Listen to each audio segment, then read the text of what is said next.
Skipping. Urgent message. Because I had a situation where I had a woman, we were fuck buddies. And this was a chick who would, when she did come over, you know what I'm saying, for sex, she would do extra shit. You know what I'm saying? She would even bring me shit. She was the type of woman that would be willing to cook me a meal and take me out on her dime and all that other shit. You know what I'm saying? So when she hit me up and was complaining about the fact that, you know, you don't take me out, what's up with that? And I told her, point blank, that's not what we do. When I get horny, I call you up. If you're free, I step through. If you get horny, you call me up. If I'm free, I fall through. I'm like, that's it. That's what the fuck we do. Women will get with guys as placeholders. Do you know how hard it is to get rid of a woman who actually likes you, who actually respects you, who actually loves you? Do you know how hard it is to get rid of that woman? And you're not talking about some hypergamy? This is real simple. The reason why women treat you like shit, the reason why women got an attitude with you, the reason why women fucking diss you and disrespect you is because they never liked, loved, or respected you in the first place. Your whole story is cap, bro. Matter of fact, it's big cap. I'm gonna call you the Mad Hatter. Fuck.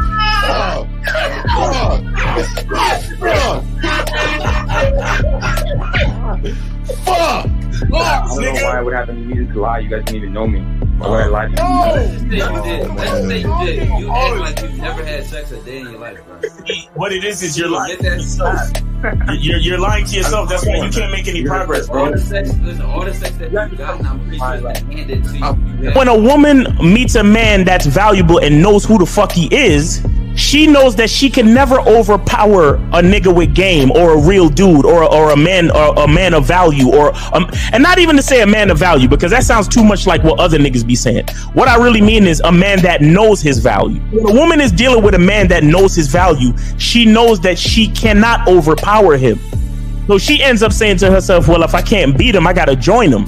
But when a woman is in a room full of dudes that know they value, she knows that she has to submit. And if she don't submit, she got to get the fuck up out of the room. No matter what level she brings it to, how loud she get disrespectful or talks fast, you have to keep your cool. You have to keep it on your energy level. So if you want her to be submissive, you want her to be calmed down, you want her to bring it down a notch, you won't yell louder than her. Talk to her like this. Yo, I don't do that. I don't know if you talk to people like that, but that's not how you're gonna talk to me. That's not what I do. Now, if you want to continue to do that, I will show you exactly where the door is. I will escort you out, tell you have a nice trip, and send your ass right to the gulag. You'll be gone. I don't tolerate that from people in my life. For all you surface dwellers out there and shit, how does it feel following all these motherfuckers on the other side of the streets talking about don't do shit? Well, if you ain't gonna do shit, then why don't you do man shit? Don't run away from fear. Don't dwell in the past. Don't give away your power. Don't feel sorry for yourselves. Don't make the same mistakes over and over again. Don't worry about what people think about you. Why don't you do some man don'ts if you're gonna do a don't anyway? Grass-eating lion. It's sad to see so many men suffer from bitch assness. And the women know there's such at an advantage with weak men. They try to shut me up. This is the part of being a man, is standing on your squares, understanding that nobody's going to move me. I move mountains. Nobody's going to move me off my square. They need to respect your word. There needs to be a shift in behavior when you get home. They need to understand what the deal is when you're around them. There's no such thing as compromise with men. Compromise.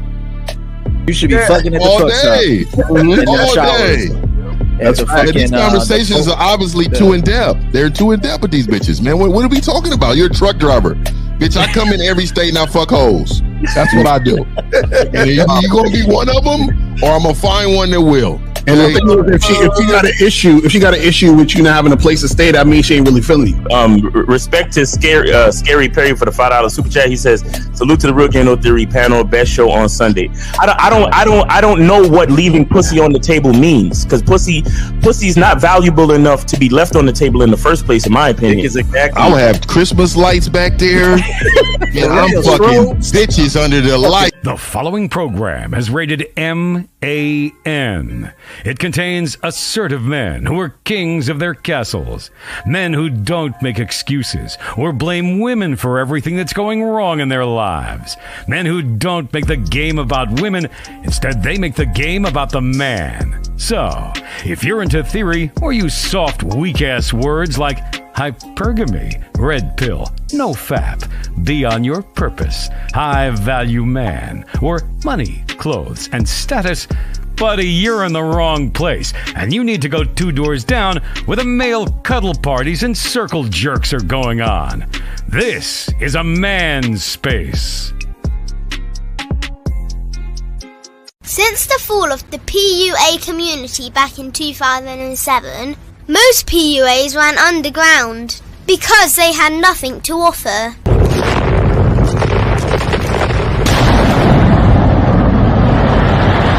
The content creator has become the hero today, dedicated to one single objective: to declaw and defang any person who listens. They decided to join forces to create a cult, and never giving those who listen a solution. It's all about clothes, cars and money, deception and manipulation, indirect game, going your own way. They talk pills and plates. They complain. They blame. Fake it till you make it. I just don't get it. A man doesn't need to lie to meet women. He just needs to learn how to spit flavour in her eyes and in her ears. Thanos broke down the game when he said, "As long as there are those who remember what was, there will always be those who cannot accept what can be." Even in darkness, a man can find light. Sometimes the world doesn't need a group of fake heroes teaching lies. Sometimes the world needs a group of anti-heroes to bring balance, order, and truth to the game. It's time to summon the authentic players of the game.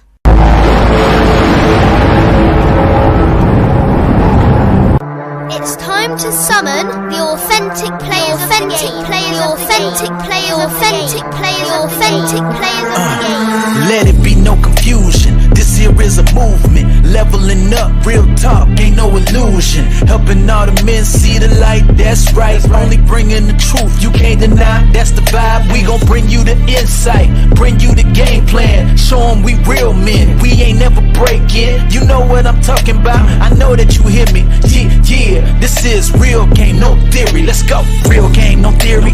Here to make it happen, teach men how to be men. Now it's time to put in action. Taekwondo and K-Zagging, we got Miles in the building, Mr. 1950 and Steve the Dean Williams, Mr. Lucario and the anti-villains. We gotta keep it real, this ain't about hurt feelings.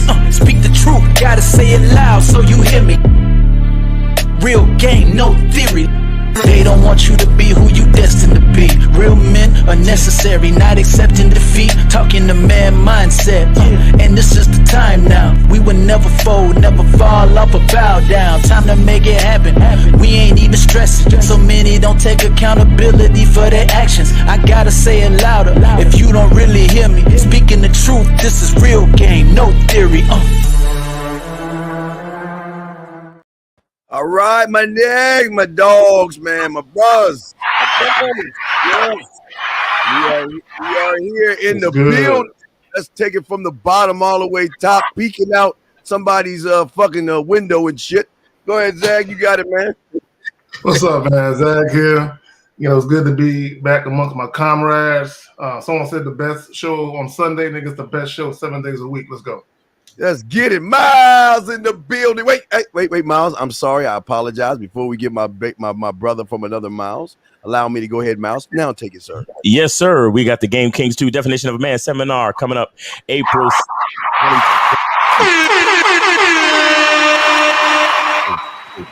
We got Taekwondo Ron Wills and Kerry K. Zaggin, and other speakers will be Miles Cunningham, myself, and the bad boy of the dating game, Mr. Lucario. Yes, thank you, Steve, for putting that up real quick.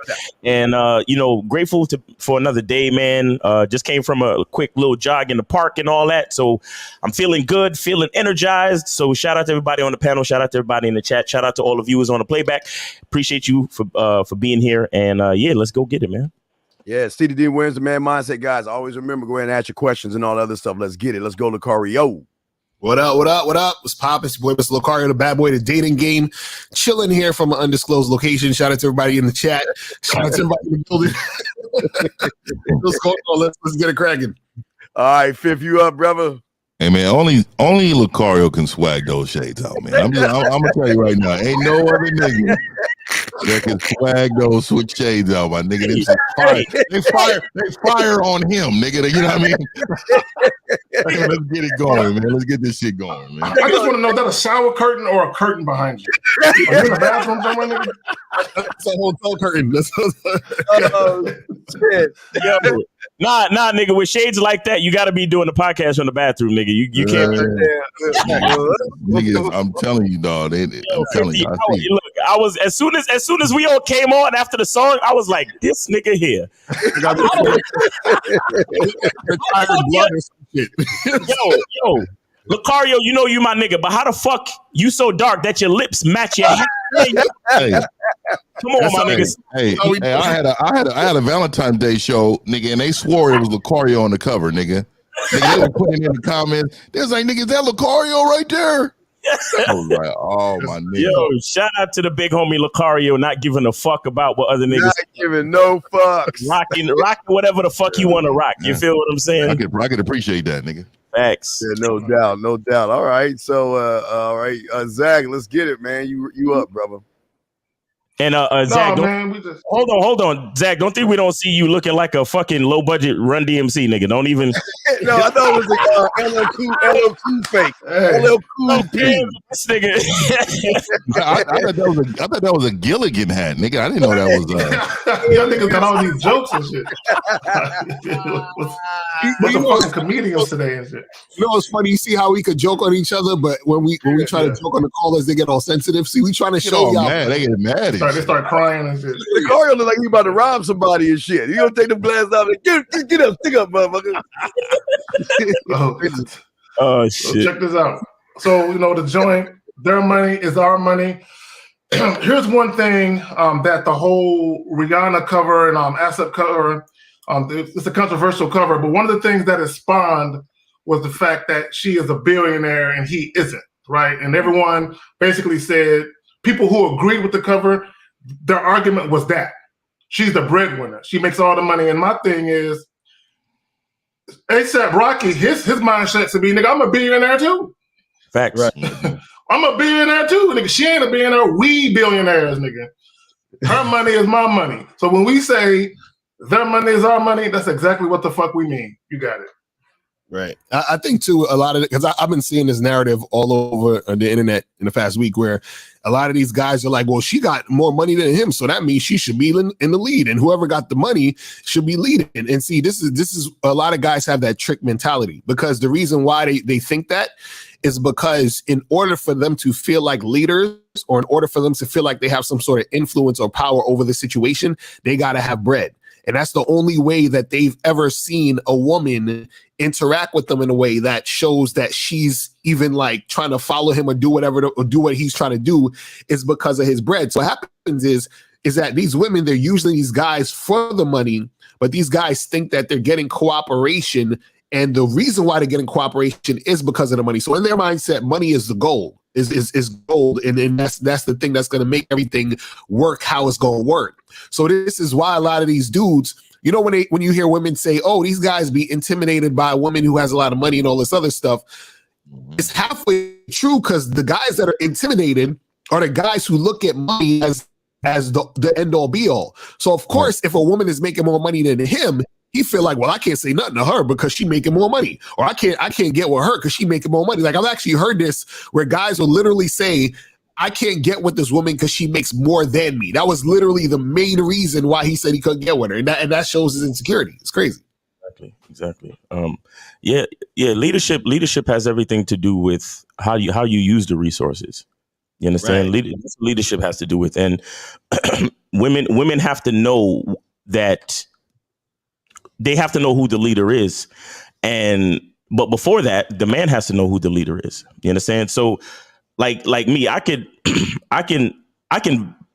explain how this is how I live my life. Like, I was in a really long relationship where my girl made more money than me the entire time. You understand? Until later on. And I was always the leader of the situation. You understand? And she had I had everything set up with the budget. I told her where to allocate the money. I told her where to put the money. And then I was literally saving money for the family and putting things together. And I'll be honest, like to start, I had to fucking drag her kicking and screaming because the average female, my money, but this is my money. What do you mean my money and my money? Because it's my money and my money and my money and my money. But I'm like, listen, who's your leader? Who's your man? Who's your king? And she, okay. And then I told her, I was like, take your check, put this amount in here, do this and do this and do that. And at first it was a whole thing.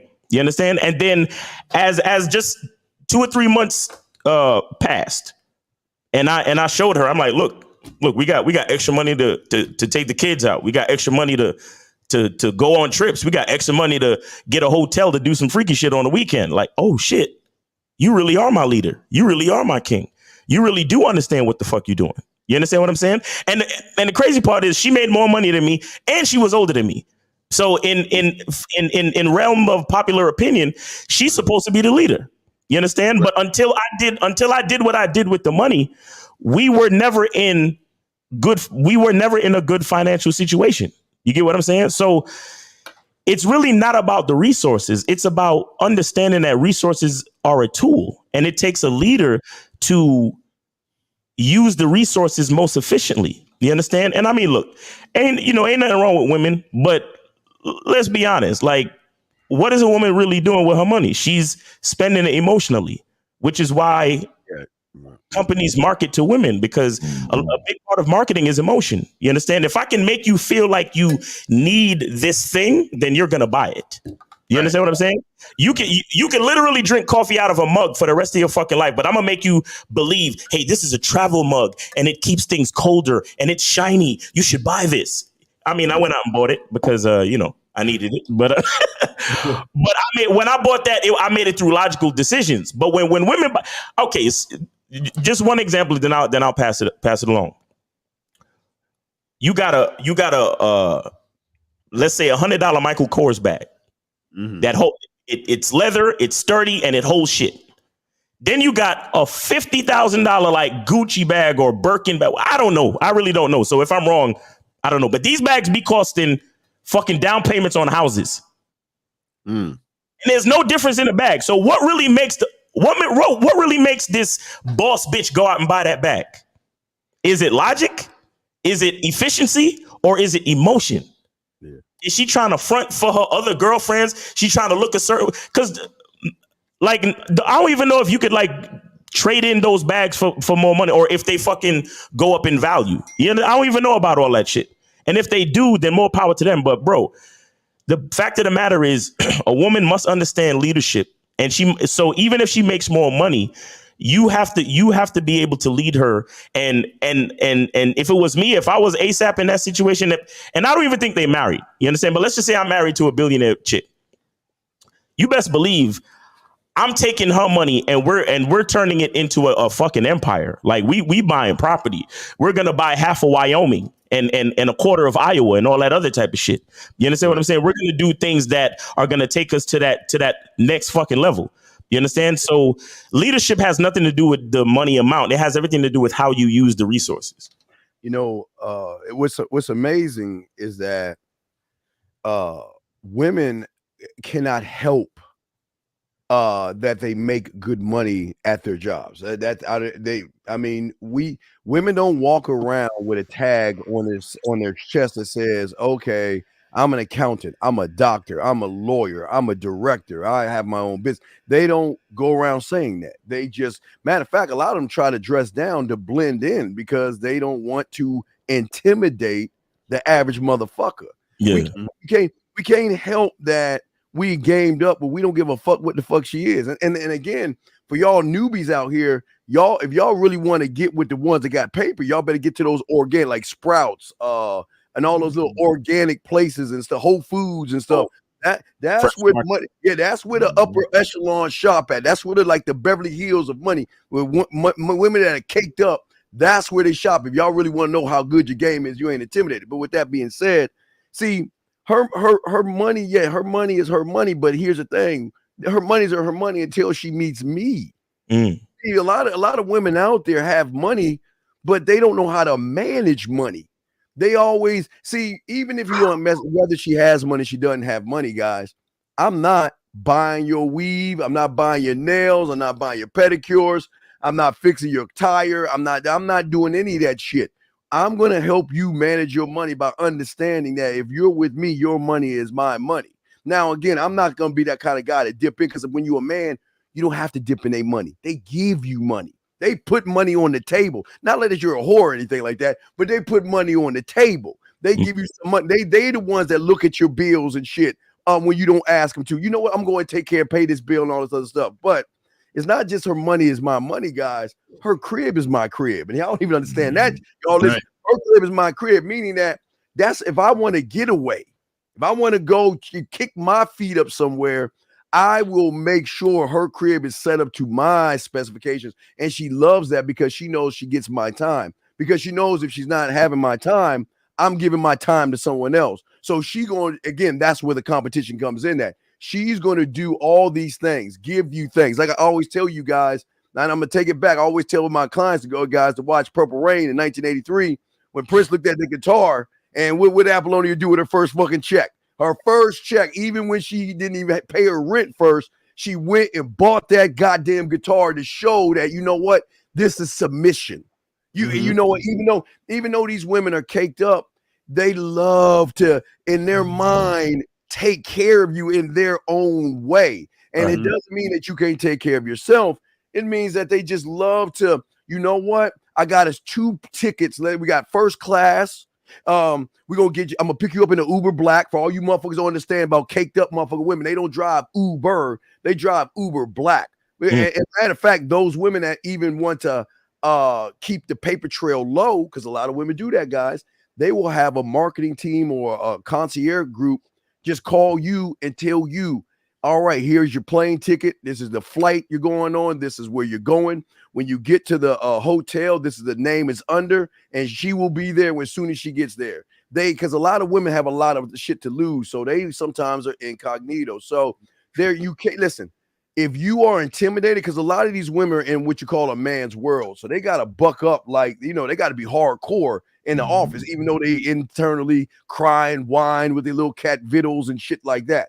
But they don't want to deal with that outside of the office. They don't want to be the boss outside of the office.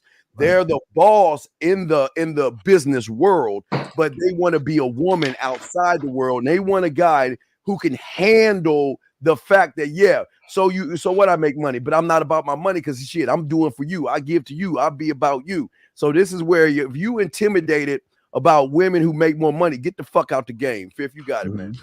Steve, let me say this real quick. My bad, real quick.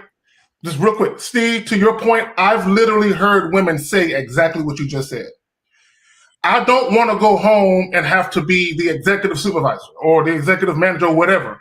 If I got to go home and lead that, I might as well be single. If I got a man, what the fuck are you there for if you're not leading? But I got it. Yeah. So, you know, I've been broke most of my life, man. Like, you know, exactly. So I've had 2 things. I've had 2 things that kept me really comfortable. I've had 2 things that kept me really comfortable, and that is dick and game, right? So I know I've been in situations where I've known that her money is my money. Like, I haven't even thought about it as being her money, right? So, you know, there are men who move away with women with money that walk on eggshells, that are nervous, that she may exit. You know, and then there are men who make her feel like whatever she makes is his. Right. And I'm telling you, man, like most women, and I'll tell you, I damn near almost want to move to all women, but when they feel you, when they will give you their money, resources, they will give you anything. See, one thing that's different, and that's why I look at weak men as a real problem in the in this, and I'm telling you, ecosystem is just being tore up by these guys. But most women, they don't have like straight up pride. There's a woman won't have no damn pride when she's feeling the man. She is going to give you everything she has in order to make you happy. And a lot of men don't believe that's achievable. So they look at guys like us and they say, no, this can't be true, man. Because I with women, I'm always got to pay. You know, all these women have these expectations. I see all these shows with these men saying all women want is money and blah, blah, blah. And what they find out is, after they get coached up, what they find out is inside of you. And it's how you move in order to make sure that she understands what is hers is yours. And this is what I've been, like Lucario was saying, I've been seeing so many bitch ass men talking about, oh, she makes more, she leads. Really what they're saying is that they feel like that about their own worth. So they feel like if they run out of money, then leading only comes with money manipulation. And that is why most men have a problem with women with money most of the time. Let me say something. And that's why guys say, oh, you can't be in a relationship with a woman who makes just as much as you or more, because they really feel like money is the thing that gets them the desired respect that they seek from women. They think money gets them the submission that they seek from women. And I tell guys all the time, yeah, you can influence your woman with money, but she's going to play a role. She's going to play whatever role she needs to play to get access to your resources. And she's going to be an Oscar award-winning performing actress. That's what she's going to do. You know what I'm saying? But the guys think, oh, all I need is some money and everything will work out exactly how I want it. Well, my thing is, ask Michael B. Jordan what happened with him and Lori Harvey. When he tried to make her his girl and say, I want to be exclusive, and she said, no, nigga. So all his fame and money and all that didn't do anything for him. Ask Dwayne Wade and Will Smith, do they have respect from their wives with all the money that they make? Right? Enough said. And to carry it over, what makes a woman realize that their money is your money is a masculine identity. That's you understand? Because it's really all about who you are. It's really all about who you are. Because let me tell you why the recently released convicted felon, Pookie and Ray Ray, as it would be called, gets money and gets to drive the fucking Benz of the registered nurse practitioner bitch. Right. He gets to drive the BMW, right? He gets money and he gets to push the BMW, and he just got out of jail, right? The reason why is because even though he's on the wrong side of the law half the time, his expression of who he is, his identity, comes through stronger than your bitch ass. You understand? When he comes out of jail and like nigga, his name literally ring bells through the streets. And that speaks to her pussy more than you saying, "Hi, my name is Bill Poindexter, and I'm a nuclear physicist, and I like to take walks on the park." Nah, when Pookie come out of jail, niggas is like, "Yo, Pookie coming out? Word? Oh shit." Bitches, niggas, like mad people is talking. Yo, Pookie coming out. Yo, when is he coming out? We got to have a party. We got to do this. We got to do that. Why? Because when Pookie expresses himself, again, a lot of you niggas might look down your nose at the Pookie, but when Pookie expresses himself, Pookie Pookie, he bangs on the table. Pookie's like, yo, I'm the realest fucking nigga out here. I will dick down any chick. I will lay flat any nigga. I will do what the fuck I gotta do to get this paper. I'm me, nigga. You know what I'm saying? I'm him. I'm that nigga. Blah, blah. Like, and even if he don't say it out his mouth, the way he moves gives the nurse practitioner bitch that feeling. Right. Like, yo, that's Pookie over there. He don't even got a last name, and I respect his identity more than Bill Poindexter, who's a nuclear physicist. You understand? Right.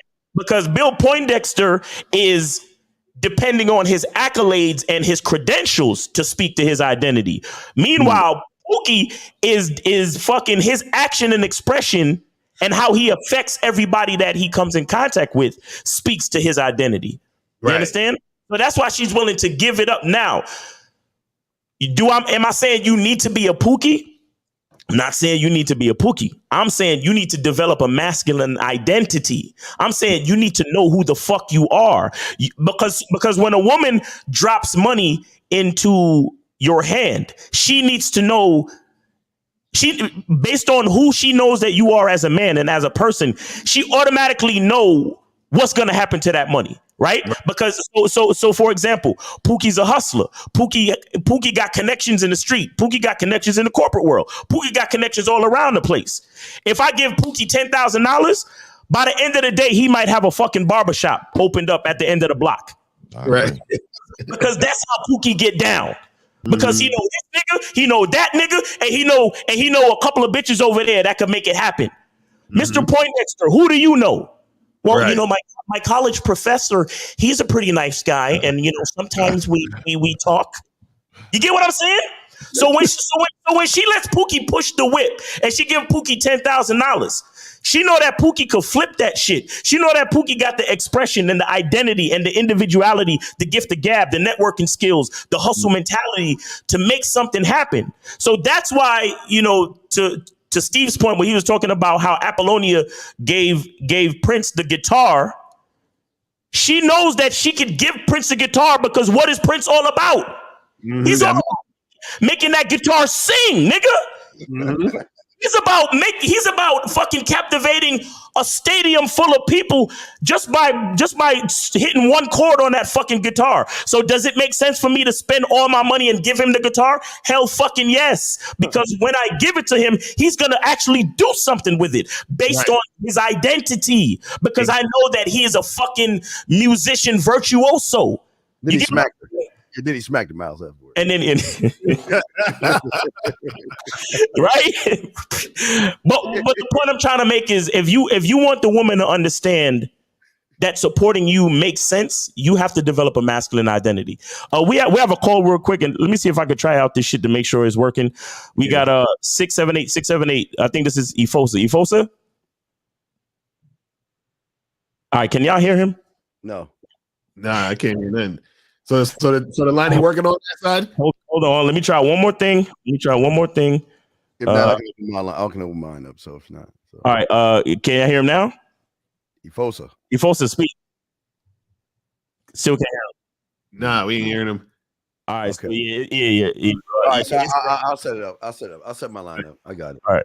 All right. You want to set it up? All right, cool. If not, I can set my line up. So just let me know. Oh, you guys, you do the you use a Skype or you want to use Skype? I can do the Skype.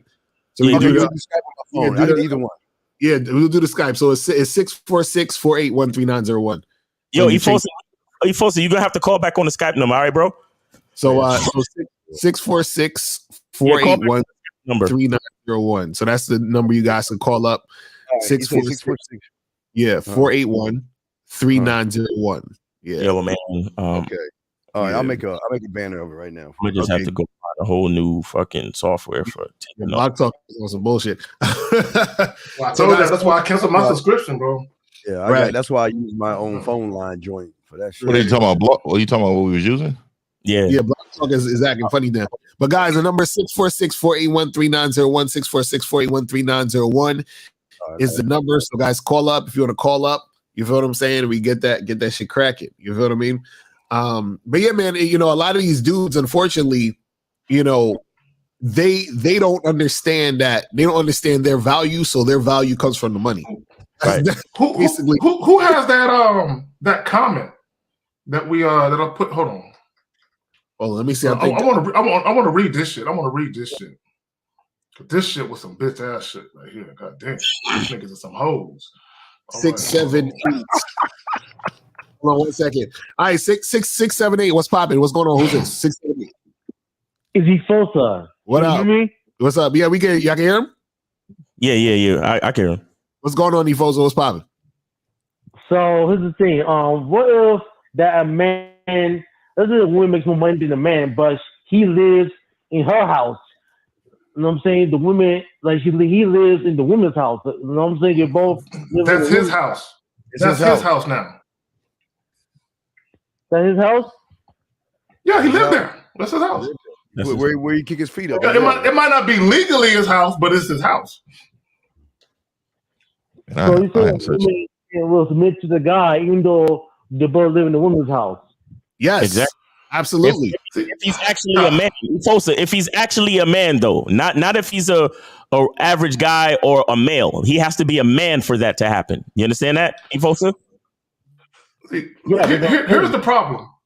Here's the problem, Efosa. Here's the problem. See, society taught you guys. This is what society did.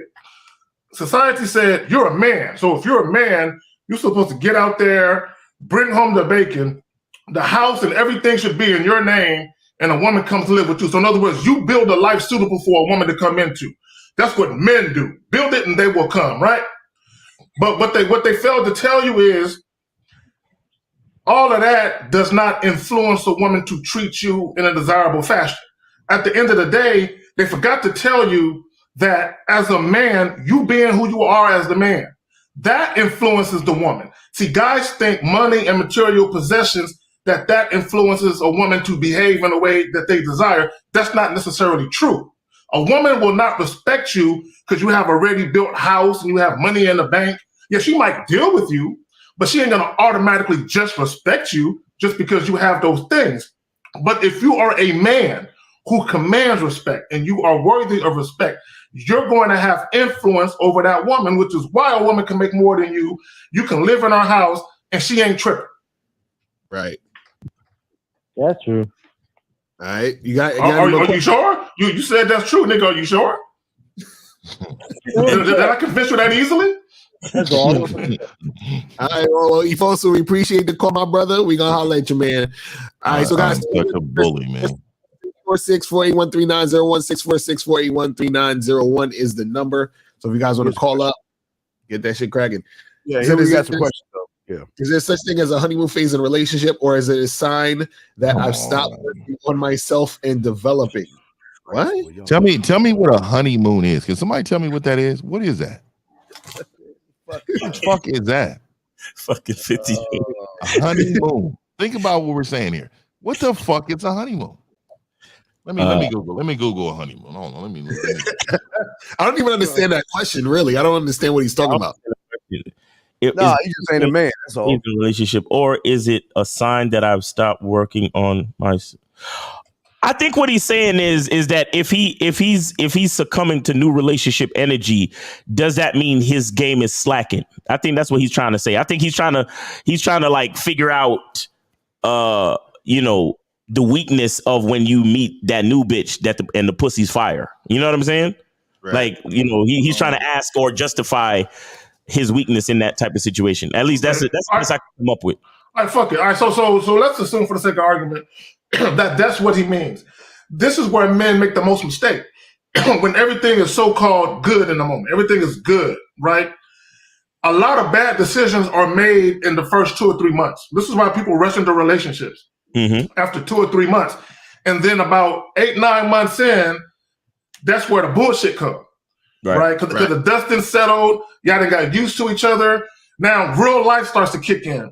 Now the girl is stressed at work. Her best friend did something to make her mad. And now you're seeing her respond to stress. And you're seeing her respond to other things that happen in people's lives.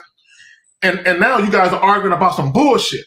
See, if you would have took your fucking time, you would have known that she got a bad attitude, that she's quick to anger, right? Everybody's on their best behavior in the beginning. This is why you got to slow down, take your time. Like, there's a nigga out somewhere overseas right now The first chick he met, he been with her every day for like 2 months. God. These motherfuckers inseparable. You know what I'm saying? You don't do shit like that. 347. We're gonna get you in a second. Just stay on hold for a second. But go ahead, 50. Go ahead, 50. 347. Real quick, man.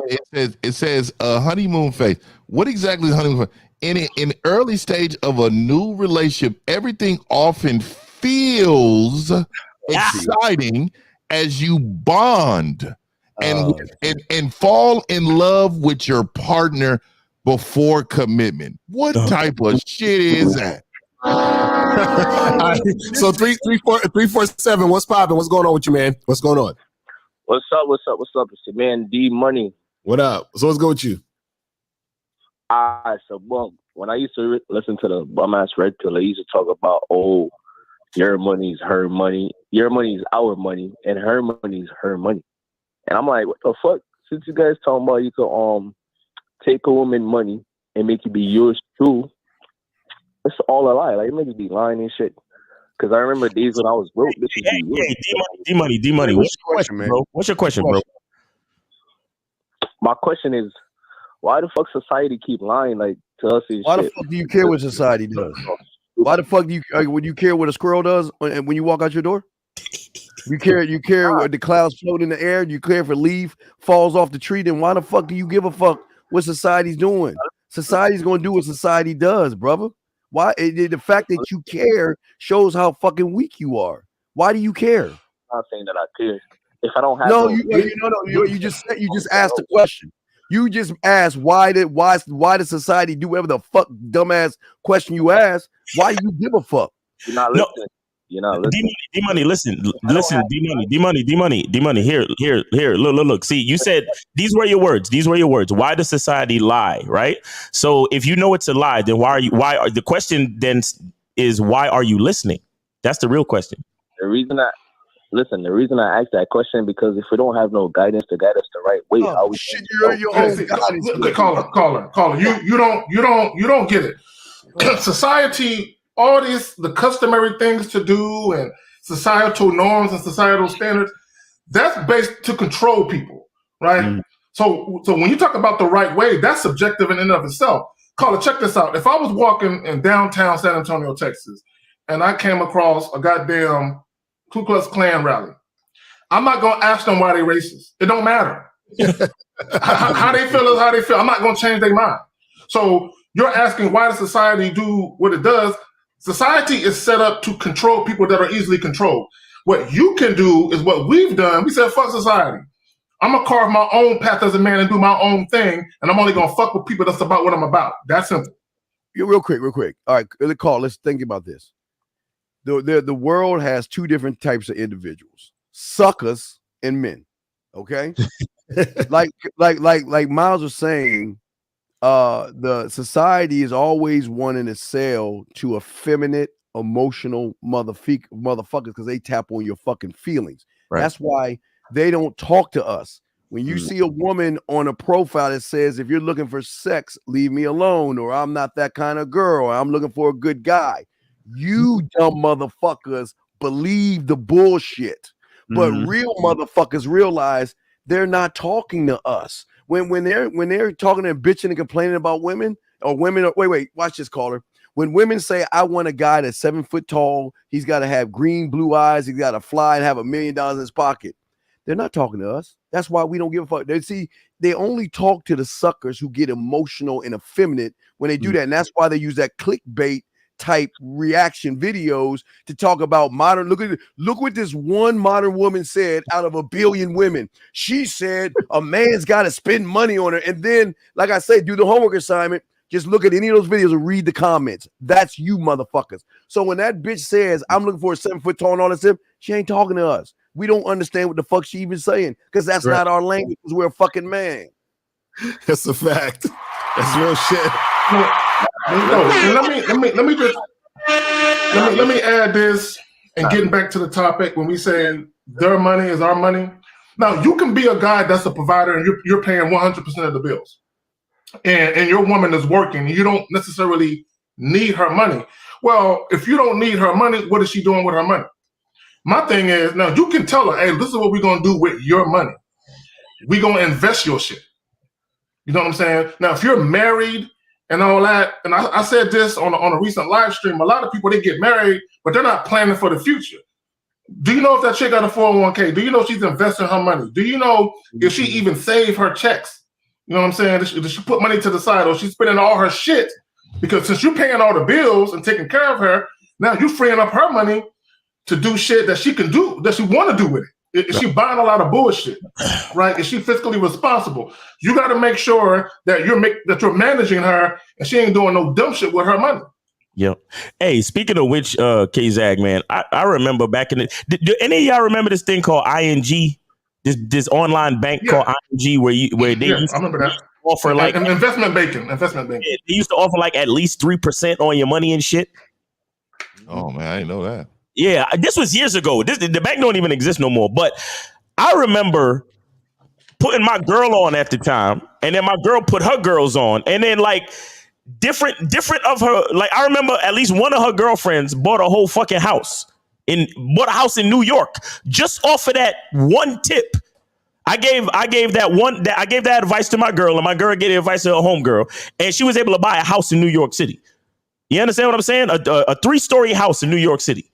So, I mean, this is what I'm talking about where as a man, no matter how much money a female is making, she's still a fucking female.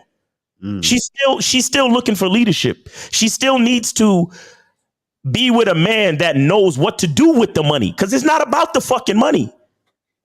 Because you got some niggas out here that literally, if a bitch make $1 more than them, feel like less of a man. Exactly. Hey, let me. Man, y'all niggas deserve every disrespectful fucking sideways shit a bitch say to a nigga like you. My nigga, you deserve it. You understand what I'm saying? Hey, let me say this. You said what? What's up? Oh, no, I was going to ask D Money what we don't get because he keeps saying we don't get it. What do we not get, D Money? No, what I'm saying, most guys out here don't have the guidance to be a man. You get what I'm saying? What do you mean most guys? Why do you give a fuck about most guys? Like, bro, like Eric, you stop. Wait, hold on a second. Eric, hold on. Eric, please stop sending us that bitch ass question. Wait the fuck until we done with this dumb fuck. Then we'll get with your ass. Now, why the fuck do you give a fuck what other people are doing? Okay, I don't got the guidance like that. How about that? I didn't go with my pops. Like, come on, man. Like I'm D money. You're listening to us. You're literally on the phone with us right now. So that means you're already making moves to improve your game. So the bottom line is you need to stop being a victim, bro. If you know that they're telling lies, then just stop listening and focus on the game. That's all. I'm saying I'm learning as I go. I'm not being a victim on none of that. Okay, what is your question, my brother? That's what we're trying to get to. What's the issue? Question already, but this dude over here wilding. Like, relax, bro. Like, relax. Come on, I'm not wilding. You're just a fucking loser, and I don't like people like you because, like 50 say, you took your money as a little goddamn kid. You're a fucking loser, asking loser questions. Don't. So, what do you mean wilding? I'm telling you what the fuck you are. You a bitch. All right, Call it. But before you respond, look, I'm gonna put this in your ear. In my opinion, one of the foundations of manhood and just being a person who got some sense is you don't worry about the shit you can't control. What you're talking about, what society is doing or not doing, you can't control that. Well, nigga, I know you listening. So stop worrying about what you can't control and stop asking why. Right. Just make your moves. And D Money, listen, bro. You gotta. A part of becoming stronger in the game is not letting Steve ruffle your feathers, bro. You gotta learn how to stay calm and stay focused on what you're trying to figure out to help your game, bro. Hold on, I think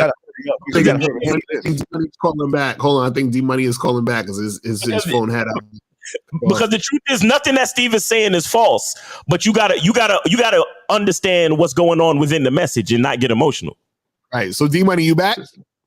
Yeah, I got cut off. My fault. No, okay. I'm not emotional or nothing. I'm just saying, like, bro, don't get disrespectful. Wait. What do you mean disrespectful? I'm telling you the truth, bitch. Right. See, D Money, this is the problem. This is the problem. Understand the truth. That's cool. I understand that, but don't get disrespectful. But caller, D Money, this is the problem. Caller, this is the problem. What you're doing is you're focusing on the wrong things. Because you called it and you were talking about why does society do this? And then you started to say, well, certain guys don't know how to lead, blah, blah, blah. You're focusing on all these other things that's not you. You understand what I'm saying? And then you're like, well, Steve, why you gotta while out? You're focusing on Steve now. Everything your focus is on everything except for you. Right. I'm just treating him like a woman would treat him. He don't even see it. You don't even see it. Because you're saying you're learning, but you're not learning. Because if you were learning, you would understand or hear what we're saying. Focus on you. That's your first lesson. Focus on you, bro. Relax. He started off with red pill shit and all this other stuff, man. Relax, man. Yo, fire. Yo, D Money. You understand what I'm saying? Fire for all that, man. Don't be coming up over here talking no shit about no fire, nigga. Fire for that, man. What the fuck, nigga? You know what I'm talking about, nigga. They could be lying, gang. Like for real, Dax. They be But lying. if you know that they're lying, you ever used to watch G.I. Joe as a kid? You probably not, because you a young nigga. But you know what they said? They always said, knowing is half the battle, my nigga. So if you know niggas is lying, why are you upset? No, I don't listen to them no more. That's what I'm saying. Like I learned. Then why are you talking about it then, bro? Why are you bringing this shit up then? You know who do that? Women. Women bring up shit from the past, from 1812 type shit. I guess I won't do that no more. Shit. Yeah, take your panties off and fuck up, man. Don't. So caller, let's think about this. When you call up and you know you're inquiring, ask about something that can help you in the present moment in time and into the future. Facts. Something that directly involves you. Because you bringing up society. We don't give a fuck about society, my nigga. Ask about you. Ask a question about you. Question, real quick. Go ahead. Is it smart to like pay my bills with my credit card? I came with this motherfucker. Motherfucker, you didn't take a tell me in high school. Did you go to high school? No. Yes or no? No, it actually is though. It actually is. Yeah, I pay. I literally don't use anything but a credit card everywhere I go. You got to know how to use cards. That's right. Every single purchase, I don't give a fuck if it's for a stick of gum. I use my credit card every single time, and you got to manage a certain percentage on there to keep your credit high. Exactly. You can't just pay it off. People are like, oh, I'm just gonna just do all this and pay it off. You're doing nothing. Like it doesn't help the creditor, so they don't report the way they need to report in order to help you. So you need to figure out a balance of what you're paying. When I tell you, I literally pay every motherfucking thing. Yeah, I got a discount tire card that I can use at gas stations for gas. I don't use nothing else but that card for gas. I don't use no cash. I don't use nothing from my bank account at all. So 813. Hold on 1 second. We gonna shout out to So Fresh. He said, shout out to the whole panel, all game, no theory, and the chat. All right, 813. What's popping? What's going on with you, man? Hey, what's going on? This Hooter Man 813. What up? What's good? Shouts out to y'all on the panel. And I have a quick statement I want to make real quick, and y'all can tell me if I'm wrong.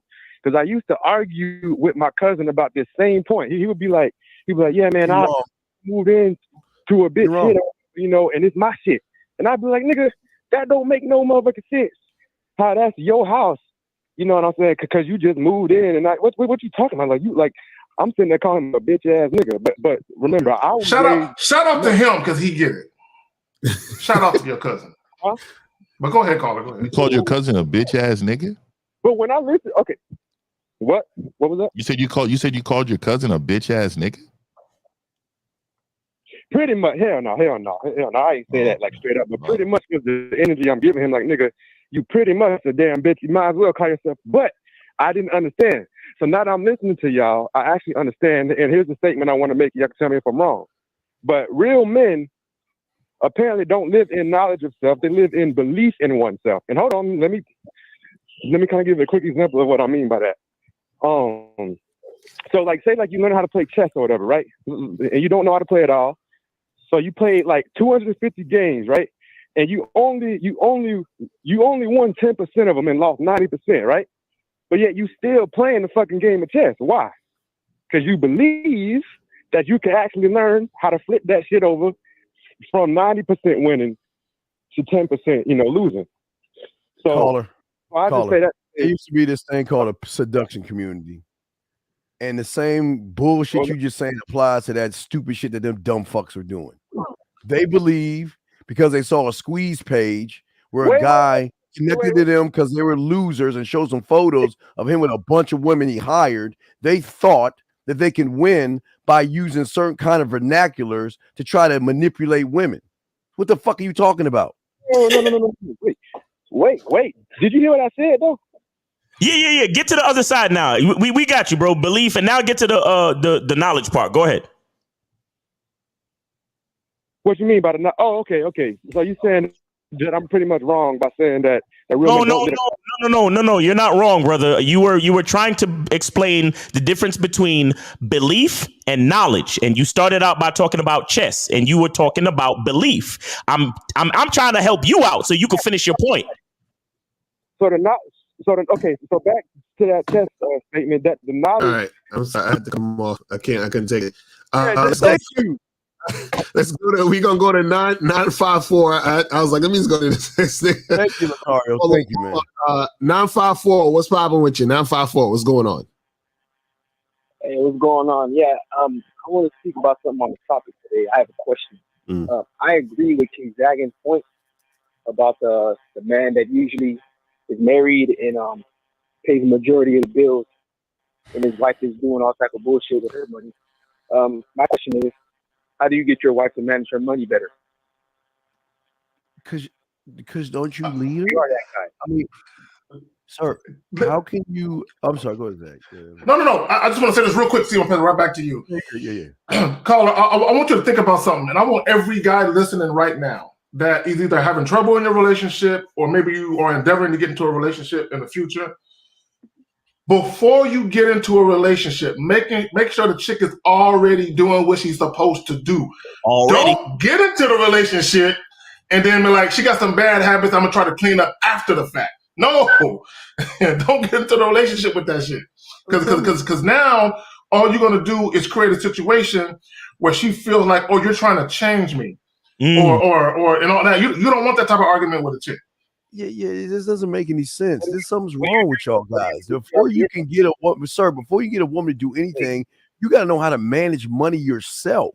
Because if you can manage money yourself, you will recognize how she can't manage money. And before you give her your fucking ring, you got to check her background or credit report and see what she's doing with her money to see if she's managing it correctly in the first place. You don't run in marriage into debt and bad credit and all that other shit. So it's not the fact that she don't know how to manage money. You don't know how to manage money because you can't recognize a motherfucker who can't manage money, the big dog.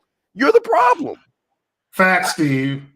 Pull credit reports. You should always look at her credit report. Always. So, caller, you were saying what if what happened? Caller, say it again.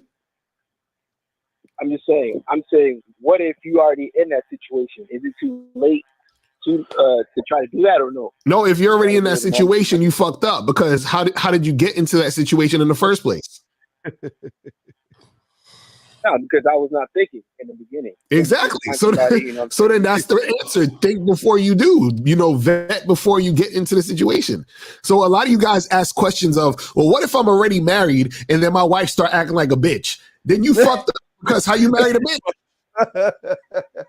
You see what I'm saying? So you're telling me there's nothing you can change about it now. There's nothing you can do. No. What I'm saying is that you fucked up by giving that woman the title of wife. Change that, though? That's what I'm asking. By getting coaching, you got to get coaching because you don't have the balls right now. They haven't dropped yet for you to tell that fucking woman this is how shit's gonna be, and if you don't like it, there's the goddamn door. So you need coaching, sir. Caller, listen. So the thing is that there are situations, especially dealing with women, right? Because for a woman to really follow a man's leadership, his leadership has to be consistent, right? So if your leadership has been going one way for so many years, and I've lived this, but if your leadership has been going one way for so many years, and then all of a sudden you wake up or one day I just found the Real Game No Theory panel and they gave me so much knowledge of self and information. Now I know what a man is. And then you go to your wife and say, bitch, I just found out who the fuck I am, and now I need you to get down to lay down, bitch. Right. She look at you like, first of all, who the fuck are you, and what did you do with Willard? Right. You understand? Like, what did you do? What did you do with the bitch ass nigga that I've been speaking sassy to and running for the last how many years y'all been married? You understand what I'm saying? What did you do to that nigga? And what if I'm not, I don't feel like I'm ready to cross over and get down and lay down with your newfound masculinity and leadership. You understand? That's why we tell you guys, when you fuck up bad enough, you got to charge a bitch to the game. You understand? A lot of y'all niggas, hold on real quick. A lot of y'all niggas, 80% of divorces are initiated by women. It's not because there's anything wrong with the bitch. It's because there's something wrong with you, homie. And you got to charge that situation to the game and start over. And that's the reality of the game. Right. Let me ask the caller a question. How long you been married to this woman? 5 years. Oh my. When did you start noticing or realizing that she ain't really responsible with her money like that? 5 years, nigga. Yeah, after I would say a year. And now, and what did you tell her at that junction? He's stupid because he know they spent mad money on that wedding and went into debt, and that's your indicator right there, nigga. No, he didn't know before they lived together. Wait, caller. Before y'all lived together, did y'all live together? Yes or no? Yes. You didn't recognize that she kept asking you for money? You didn't recognize that she didn't bring anything to the table? You didn't recognize she... No. What, listen, no. All right, let me tell you. The first couple years, we were doing 50-50. But the past years, I've been getting my bag. I've been getting my money out. So lately, I've been paying majority, like 80-90% of the bills, basically all of it. And she'll do like the little stuff, but I pay the majority. But now that I know, it seems like you don't have a plan for. Exactly. And this is what I'm saying. You don't have a plan for the money that she brings in, right? Exactly. So the problem, I'm telling you, the problem is that it seemed like you was just going in here without no plan in general. You just said, fuck it, let's just get married. Fuck it, you pay your bill, I pay the bill. Fuck it, I got a little bit more money, so I'll pay it. You do whatever. There's no fucking plan for this woman when it pertains to her. I don't give a fuck if she made $2 a week. Motherfucker, this is what we gonna do with this $2. Mm-hmm. And this is where I'm saying most of you men are afraid of the woman's response so much that it changes who you are. And you are moved right now. You are afraid to say, you know what? Hey, look here. I need all of your checks to be deposited into this account. And I'm going to be the one who is going to dictate where this money goes. Now, this is what I feel like you would need during the week for your normal day-to-day. All right. So I'm gonna go ahead and whop you that. Right. And then this remainder, trust your man. I got it. Future is on me. So look, guess what? Now she understands what she needs to do in order to be in a space with you. But you are a punk bitch. Let me tell you why. It was in a relationship with her, and you found out a year in, and it's 4 years later, and you're still the fuck boy. So I'm telling you, bro, you are the problem, and you are the big problem. Hey, shout out to Mr. Justin. He says 100% of divorces are initiated by the man. You know what I'm saying? Shout out to that. I kind of like that one. That one. Now, caller. Let me ask you a question. You said y'all was 50. Y'all was living together, and it was a 50-50 situation, right? Mm-hmm. Yeah. Who initiated that? Who initiated that precedent? I did. You did. It's even worse than I thought. God damn. 5 years. So let me ask the caller this question. So your girl, hold on, caller, listen. Hold on, listen for a second. So when y'all was splitting bills like that in the very beginning, does your woman have a college degree? Yes. Okay, so she has debt. Does she have credit card debt too?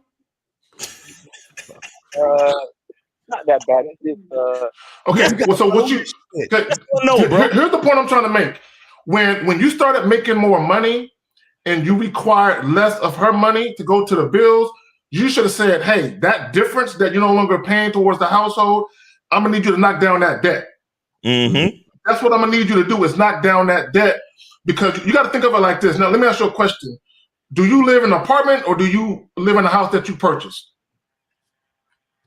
Are you renting or did you purchase it? Are you paying a mortgage or are you paying rent?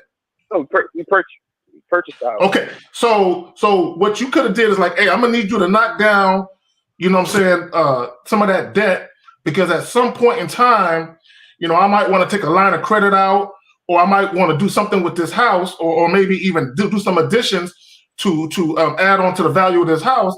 But if we're gonna get a line of credit, I'm gonna need your credit to be straight. So I'm gonna need you to knock down some of that debt so we good. Like 50 said, and everybody's saying, y'all just can't be in these relationships and just have a chick that works a full-time job and you don't know where the fuck her money's at. You need to be watching that shit and have a plan for that shit that benefits the household. And why do you think her money is her money at this point? Like why is that? Are you a hyphen last name nigga? Is that you too? Or I mean, why do you believe that her money's her money? A hyphen last name nigga. That's a good shirt. Yeah, so Carlo, what's going on now? So what's the issue now with your girl? What's the issue with your wife? No, it's just I was listening to what K Zaggin was saying, and I kind of agree when he was like, oh, like some of you husbands out here paying most of the bills, and your girl's like, now you don't know what she's doing with her money. I should be making investments and planning trips for her money, and I kind of agree. So I was like, okay, what can I do to try to make that happen? You said kinda. You need to 100% agree. I do agree with Steve though. I'll get some coaching. All right, man. You need life coaching. You need this. The lesson of this is this for you young motherfuckers and all that prenup. And all you motherfuckers fuck all you check by check motherfuckers talking prenups and shit. You motherfuckers ain't getting money up enough. Ain't got two pennies to rub together. Ain't got a penny around y'all. Stop listening to these YouTubers, you dumb fucks. The bottom line is you look at the book. Paula, please, you look at the fucking books before you give her your last fucking name. I need to see the books. I need to see your credit score. I need to see what debt you have. I need to see what you're doing with your money right fucking now, because this is going to be the determination if you're going to be my woman or you're just going to be a fuck. And that's what y'all guys understand. But then you marry him, take on debt, and then now y'all want to cry. Oh, she's in debt now and everything's fucked up. You bring that on yourself, because all y'all want to do is think, I just want some pussy under me and shit. You don't even look at shit, man. Caller, let me ask you real quick. Is there something actually wrong with the dynamics of your relationship? Because honestly, if you try to change it now, you might lose your wife. No, I was just, like I said, I was just listening to what K Zaggin was saying, and I agree. Listen. So there's nothing going wrong. You just listening to another nigga. Now you thinking of changing the dynamics of your relationship and you might fuck up your life just because you listening to another nigga. That's every time you say something, you sound weaker and weaker. It's so sad. But why did it change from 50-50? Because he made more money. That's what I want to know. Why did it change? Why you said it was 50-50? Why did it change from 50-50 no matter how much more money you brought in? Why did it change? Yeah, who decided that? I did, because I wanted basically. So that's what I'm saying, caller. That's what I'm saying. Y'all been going strong for 5 years. Why do you consider a change now? Just because you heard K Zaggin say something? No. Are you talking about what I just mentioned, or the 50-50 question? Bruh. No. Hold on. Let me get him. Caller. Listen, you said you've been married for how many years now, bro? 5. Okay. My question to you is there something going wrong or that you don't like that is making you call up to ask questions about changing your situation? Because I'm saying, if you've been going along for 5 years and everything's been okay, you have to understand that trying to change the dynamics of your situation might fuck shit up. So what's really going wrong in your situation to make you consider changing? Nothing much, really. It hasn't really been going wrong. The dynamics hasn't been going wrong. I was just listening to what you guys are saying, and well, maybe K Zaggin, and I basically agreed. Like, okay, it would be a better idea if, okay, let's just say if I'm paying the bills and if she could pay for a trip or do investments and doing stuff like that, which I agree with. You know what I mean? Because even though when we go on trips and do stuff, I'm the one that still has to shell out most of the money, even with the investments in the trips as well. Okay, caller, do y'all have a joint bank account? We got one joint and we each got our separate. So one whole joint. Okay. So the joint. I don't like none of that. So yeah, I don't either. So the joint bank account. What type of money go into it? Is that both you guys' money go into it? Does she put half her check into it? You put half your check. How does that dynamic work? Like I put like a quarter of mine, and I think she put like a quarter of hers. You think? What do you mean? You think? You think, bro? See, that's the problem. That's the problem. Caller, real quick. That's your entire problem. You don't know what's going on with your woman's money. Is she there now? Is she in the crib? Is she there now? Is she there now? Yeah, that's my call, dude. She's at home right now. She's in the crib. Yeah. Okay, man. I'm gonna help you out, man. Put her on speakerphone, man. Nah, right. I ain't gonna holler or nothing, man. I ain't gonna yank her. I ain't gonna yank her like that. But what I'm saying, you let her know. Hey, say, look, this is a finance guy. He has some information for us. So put her on the phone, and I'm gonna speak nothing but game when it comes to finance. I ain't gonna say nothing else. Yeah, you bitch. He ain't ready for that shit. I'm not gonna do all that. Yeah, he ain't ready for that. You know why you can't do that? Because you don't want her response. Yeah, you're afraid of her response. Look, let me tell you something. Everything I do, I control. And what I'm telling you is most men cannot control their own narrative. They're afraid of a woman's response. The feelings from a woman, her face, her the way she moves, a lot of that affects weak men. And this is why you're turned. Let me tell you something. There are so many women I've always dealt with, but they always used to try to cry. But when they found out that shit never affected me, they went mute on crying. Crying never existed anymore. It just became a dialogue and conversation. And the reason why that was is because they knew it never affected me. I don't give a fuck about her response. I give a fuck about her actions after I tell her something that she needs to listen to. So what I'm telling you is, hey, look, let me tell you something. If I had needed some help with something, hey, come on up here. I need you to listen to this real quick. This is when you know that you have full control of the situation. When she's moving without the question of why. But when she moves, and I get it, but when she moves without asking that question why, I'm telling you, bro, that's when she trusts you and she knows you have great leadership, dog. Facts. Please don't have kids. Please don't have kids. All right. Please. Shit. And yeah, just look, if you can't get her, you should be doling out her allowance. You should have all the money and give her a certain allowance, a stipend of money that she should have to fuck off and do whatever the fuck she want to do. But the majority of her money should be coming towards you because you're the financial leader in this whole thing. But you're not. You're the financial bitch in this whole thing, man. And you're too chicken shit to even tell you. If you had the balls, you'd be like, baby, get your ass over here. I want you to listen to these motherfuckers. They got something to say. You know, she should say, okay. You should say, okay. I have a question. Caller, do you know how much money she has in her account, the one that's by herself? Nope. I have no clue. Oh my God. Yeah, that's for us. That's our money. That's for us. That's our money. So basically, what you're saying is you don't know what your wife is doing with the money at all, or how much. I think Lucario makes it sound real bad. The thing is this, Caller, how do you know she's not giving her money to another guy? Come on. He's right. That's the side of the show. Our money. Come on, caller. Come on, caller. Come on, Mr. Lucario. No, come on, caller. You don't think she buying us up for Valentine's Day off her money, dog? Come on, Nash. You don't know. So if you looked at your girl's Cash App history and you see Mr. 1950 lifestyle in there, you're gonna wonder why. You're gonna be like, hold on. What is this? Caller, And let it me said- ask you a question. and in the comment it said annual payment. Hey, caller, look, and that can happen. Believe it or not. Matter of fact, you need to go watch that movie Casino with Sharon Stone and Robert De Niro when she taking thousands of dollars and giving it to the dude that used to fuck her, right? Now, here's the thing, right? Now listen, because this actually does happen.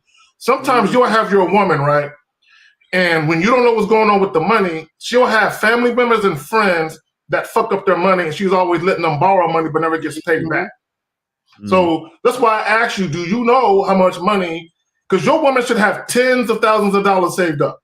If you're paying all of the bills, she should have tens of thousands, whether it's 10, 20, 30, whatever it is. She should have a lot of fucking money in that account. That's why I'm asking you. If you look at her account and she got $1,000, something going on, dog. Well, Where the rest of that money been going for all these years? Yeah, That's what I'm saying. Zach, she should be like, well, here's my money. Do what we need to do. There's my Right. money, and or you know what, baby? I just want to let you know. I just went and bought me some. Got my pedicure. I only used about $40. Just want to let you know. Is it okay, or is it okay if I get this money? And get my. That's how it should be. But right, and brother, and listen. I know don't get upset, but you're dealing with 6 motherfuckers who've been living that life we just said. We got them women on the side stipend because we save relationships and marriages and shit. So they got to give us some get back. So there's a lot of women to have some side stipends for us. I'm serious, yo. Hey, it could be a dude. It could be a dude caller that every time you celebrate your wedding anniversary, your chick is celebrating with him because he's helped keeping it alive and fresh. Yeah. I'm just saying. You know, side chicks. Side chicks dude have an anniversary. Yeah, side chicks got an anniversary. They will celebrate with the man. Yes. And I know we put this in your head, but do you think she views you as a great leader right now? Yeah, I'm sure. I'm paying all the bills. No. You heard what he just said? He said that's what the problem is right there. You heard what he just said. He told himself real bad. He said, yes, she views me as a great leader because I'm paying all the bills. Right. That's what you fucking up, caller. That's what you fucking up because I'll get some coaching. All right, yeah, hit us up for some coaching, brother. All right, hit us up on the back end, man. But we appreciate it, bro. Before we go to the next caller, can we get this fucking guy's question that's bugging the fuck out of us, please? We ain't got no calls. Jesus fuck, man. All right, okay, there you go. It's the saying, don't give up on anything you want. So does it apply in getting a particular girl if you like? Oh my God. You know what I would ask, gentlemen? See, you don't like her. You just like the way that she looks because you don't know her well enough to say you like her. Right. Right. And hold on, we got another call. This is anonymous. I might have to cut this off because it might be a troll, but who's calling? Oh, real quick. Efosa, thanks for the $2 super chat or whatever it was. Appreciate you. Yeah. I got a question for you guys. Oh Lord. Here we go. When somebody and I feel 100% love the fuck out of you guys. When I'm walking and there's like a jealous guy just staring at me, I have my composure. Like my boy, Mr. 1950 said, I'd never, if I was a bouncer, I'd never slam anybody. I don't think you have anybody jealous, brother. Look back at him. Do I want to look back at him, like give him the same look, mirror him, or do I just kind of ignore him? What would you guys do? I mean, I'm sick of these guys, fucking jealous assholes. I think these guys are attracted to you, and I think you should walk up and see what that's about. You know what I'm saying? Yes. I think that's what you should do, actually. Yeah.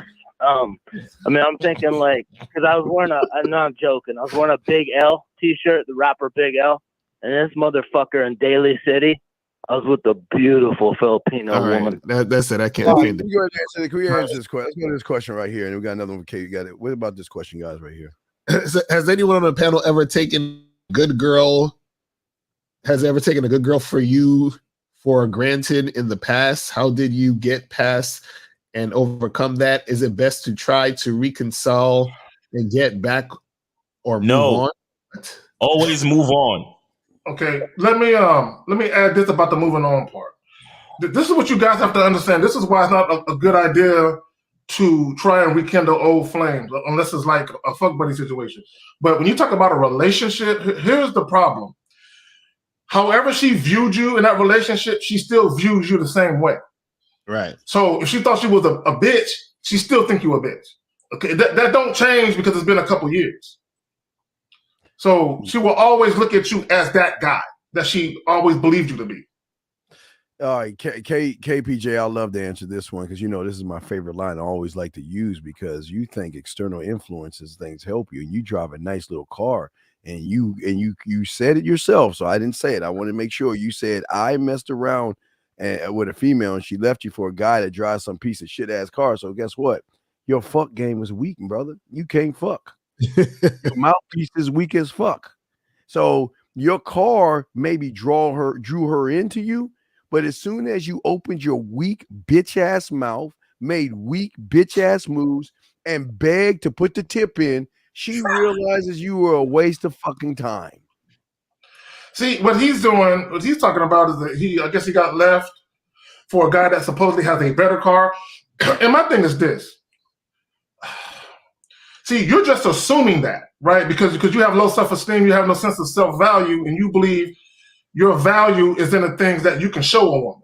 Okay, right. Whether it be a nice watch, jewelry, name brand clothes, your car. This guy is probably more of a man than you. He just happens to have a nice car compared to you. You just assuming it's the car. Right. Because you believe that your value is wrapped up in your car. And that's the real reason she left you, because you have no real confidence in yourself. That's a fact. So should the woman do all the cooking and cleaning if she's the breadwinner? Bruh, listen. What? I know we know. Is that like whatever you want her to do, that's what she should do. And if she's not doing that, then you shouldn't be fucking with her. It's that simple. Like, I don't understand why you guys, again, y'all equating the money to look at it as that's what her position should be. Her position should be what you want her position to be in your situation. That's it. Isn't it a la carte they want to do this? I mean, it doesn't make any sense. They want to do this for you. You don't even have to ask. They smile. They feel like, this is their joy in their life to take a little bit off your shoulders and do it without anything in return. I don't understand how y'all motherfuckers don't see that shit. When you walk in the house and it smells like Lysol and Downing. Now, the floors and clothes are clean, bro. You're like, housework that took place today. It smells good in this motherfucker. You see lines in the carpet and shit. Yeah. Oh, yeah. They just vacuumed it. Oh, like, yes. There's lines in the carpet, nigga. You see it. You come smack her in the ass and kiss on the back of the neck. Yeah, when you go in the kitchen and see tops on pots on all four flames, you know what I mean? That's when you know something's about to happen. You know and she said, "Baby, sit down, baby. I'll go get your drink. Go and relax. Relax yourself. I got you, baby." That's orgasmic for her. You know what I mean? Bro, she enjoys it. I was dealing with this one chick, and she know I have to have a frosted mug. So there would be a frosted mug in the freezer, and she would put beer in that motherfucker and bring it to me and shit. So I was like, yes. Hey, I'm about to step it up. I've never heard of the frosted mug, nigga. Oh, yeah, you freeze the mug, you looking out. In the freezer. Nigga, good looking out. Let me add that to the list, nigga. Hold on, nigga. I got one you can add to the list. Make sure you make her get some diamond ice cube maker. So so she can put make diamond ice cubes in your drink. But a whiskey. Ice cube maker. Yeah. You want to? Yeah, but hey, guys, the thing they don't understand is the women will call you in the morning. What do you want to eat today? Do you want pork chops? You want baked chicken? Where you want to go? Let me do this. So either at lunchtime or at the end of the day, I'll go to the store and get everything together. What time are you coming? And I'll have everything cooked for you. That's the life. Exactly, but they're not gonna listen to that stuff because he's using this money. They don't. I'm my bad, Al. You got my bad. No, go ahead. I was just saying. Go ahead. I just want to say this real quick because a lot of guys are gonna listen to what we're saying. They're gonna be like, "Man, bullshit, man. These chicks ain't out here doing that." Let me just say this: two things. They're not doing it for you, but there's some guy that they're doing it for. That's one. And if a woman ain't willing to do it for you, don't deal with her because there are some women that will listen to what we're saying. Are like, "Man, fuck all that." Okay, cool. Baby girl, you can go that away. You know what I'm saying? I'm going to be over here dealing with the chick that's going to do everything that I need her to do. That's the chick I'm going to fuck with. That's the chick I'm going to elevate. All right. Caller, let me explain something. Is believing in oneself more important than knowing oneself? Okay, here's the problem. If you believe that you're a loser and you know you're a loser, then how the fuck can you be a winner? So you believe that you lose. That's the problem with y'all guys. Y'all believe women are high value. Y'all believe women are modern. Y'all believe from a guy tells you don't jerk off. You believe in everything but your fucking self. So when you open your weak ass mouth, you know the woman can't believe in a motherfucker that really doesn't believe in itself, dog. Come on. That question's kind of weird because he's actually is believing in oneself more important than knowing what yourself. If you know yourself, you're gonna believe in yourself because I was going to say that it's one of the same, really. Right. But you don't know yourself. See, this is the problem with a lot of guys. Y'all just be saying words. What the fuck y'all talking about? And that's the shit that happens when y'all be talking to women. Y'all just be saying shit, but y'all not really about what you're saying. So therefore, that's why y'all don't know how to connect to the situation, and the women don't really feel you because she can't feel you because when you're just saying words, she's like, "What the fuck is this nigga really saying?" And she don't know what you're saying because you don't know what you're saying. Real quick, I'll simplify it. The answer is yes until you see a fucking woman. How about that? The answer is yes until you see a woman. And all that belief and shit you think you believe in, you wait for her to tell you what to believe in, motherfucker. That's a fact. So guys, call in 646-481-3901, 646-481-3901. If you have a question, put a Q in the chat and then we'll get to the question. Hey, so let me get in this, man. Since you know I was over here. So it says signs you're in a honeymoon phase. So let me read this shit off. Like this is a thing, nigga. So it says you're always excited to spend time with your partner, right? That's one. The second bullet point. Look, you focus on what you and your partner have in common. That's the next one. It says the third one, it says you have a lot of intimacy everywhere. The other one, this is a pretty bad one right here. You avoid all conflicts. What? Right there.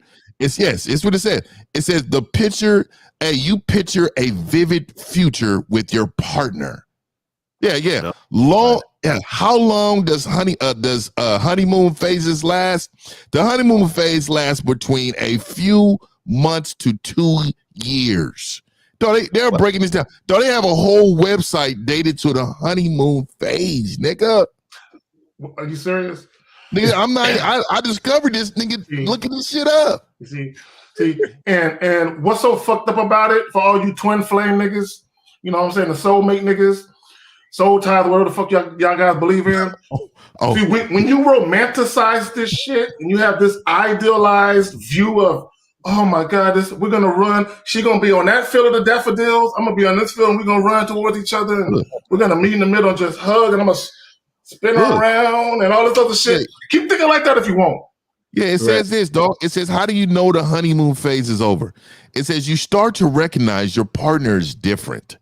It says you're no longer intimate. You have more conflicts than usual. Look, it's going in reverse, dog. You think back on how your relationship used to be and you're frustrated. What happens after the honeymoon phase?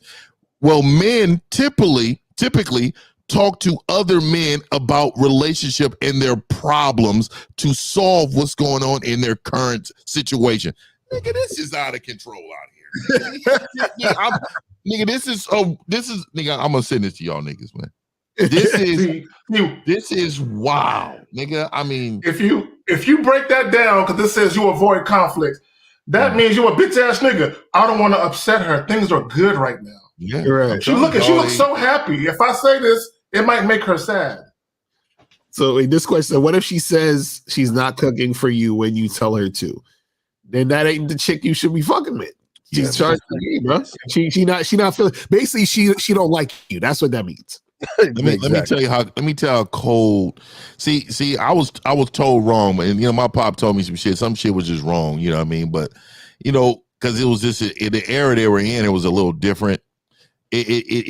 But look, he told me this. He said, let me give you a test on if she's really feeling you or not.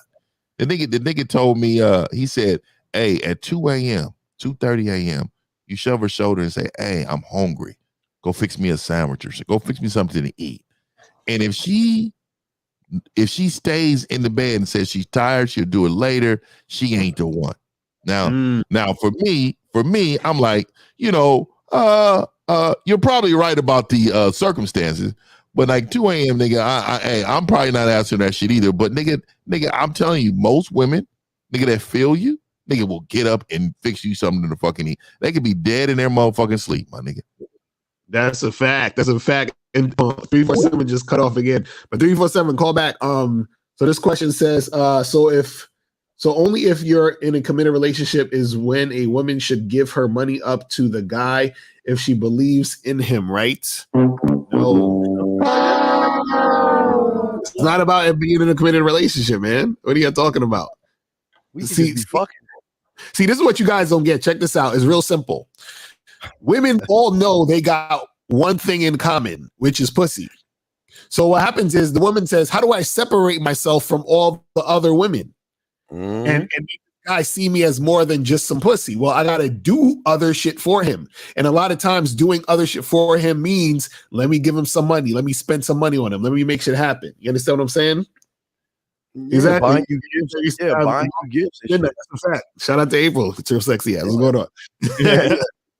When back in the day when we had to stand out, I'm old, so there used to be a thing called Babbage's before GameStop. So whenever they had like the brand new like the PS3 or whatever at that time, the woman would stand in line at midnight for you and shit. You ain't Bro, like, I seen it. Hell yeah, don't worry about Mad that. chicks standing in line buying the new PlayStation, Xbox, the new games, all that, Call of Duty games, all that shit. Madden. It's basically like this. If a woman says no to you for anything, she don't like you. So if you say to a woman, hey, give me some food. No, I'm too tired. Hey, come through to the crib. Nah, I don't know. Like anything she's saying no, anytime she says no, that just shows you she ain't feeling you. Is that simple? Right. It don't matter what it is, because when a woman's feeling you, she's basically looking for ways to show you how much she is feeling you. You understand? Right. So she's ready and willing to make shit happen. You feel what I'm saying? He said, "Oh, y'all tripping." That's a woman. No, that's a woman. Yeah, but it's hard for them to understand that when you a man, women will do all kind of. Y'all don't understand when you're a man, the rules change. Y'all are in a society, in a world, in a bubble where everything's got to be woman first. But when you play like these motherfuckers on this panel play by their own set of rules, the rules are for us. Right. Period. See, what a lot of guys don't stand into to Lucario's point when women are really feeling you, and this is some real shit. Women want you to be proud of them. Right. So they will do shit thinking he's really gonna like this. Like I had a chick, because I got a bunch of watches, and sometimes the batteries die and all that type of shit. I had a chick one time, she took all my watches that had dead batteries. She got new batteries put in them, and she got them all shined up and shit, and brought them back to me. I ain't even knew she did this shit. Right. And she just said, look what I did. And I'm like, oh shit. Girl, I was going to do that, but you saved me some money and some time. Come here, girl. I appreciate that. You know what I'm saying? So women, they want you to be proud of them. This is why even you'll have a woman, she'll cook you the same meal for like a year or two, but every time she cook food, she asks you, how does it taste? Do you like it? Right. Exactly. Because she wants you to be proud of what she did in the kitchen for you. Come on, man. Right. Fact. That's real shit. So guys, call up 646-481-3901, 646-481-3901. Don't be calling at the last minute like how you like to do. Call up, phone open. If you have a question, put a Q in the chat and we will get that shit cracking. So let's make that happen. And it's crazy how they look forward to our birthdays, Valentine's Day or Christmas. Right. They will guys, y'all understand that. Okay, like when we go over, if they come by our crib and we in the shower or something, they'll put on their little Mission Impossible gear on, and they'll start rolling and crawling around. They'll go in your closet. They'll look at your shirt size, your shoe size. They will look at all your ties. They will look at all your colognes. They'll look at all your jewelry and say, what can I give to bring this? Because when he puts on that watch, I want him to think about me. When he's putting this on, that chain. So they take a mental note of all the things that are there, so they can add to it without us even saying anything. And that's what y'all don't understand. Even the dishes, like me, I usually guys don't Guys don't go out like metrosexual and find the perfect pretty pans and pots and shit. Women will come over your house, look at you. Is this what you have? Are you cooking with this? Oh, and she gonna go get you brand new pots, pans, all that shit. That's real all shit. That. So 401, can you hear us? Yes, sir. What up? What's going on? Bro. Charles Ethan, man, for Mr. 401. Oh, is this Ethan? Ethan? Yes, sir. Yes, sir. Is this? I'm about to hang up on you, bro, because you've been wilding out, bro. You gonna be good? Yeah, I'm straight. All right, go ahead. What's the question?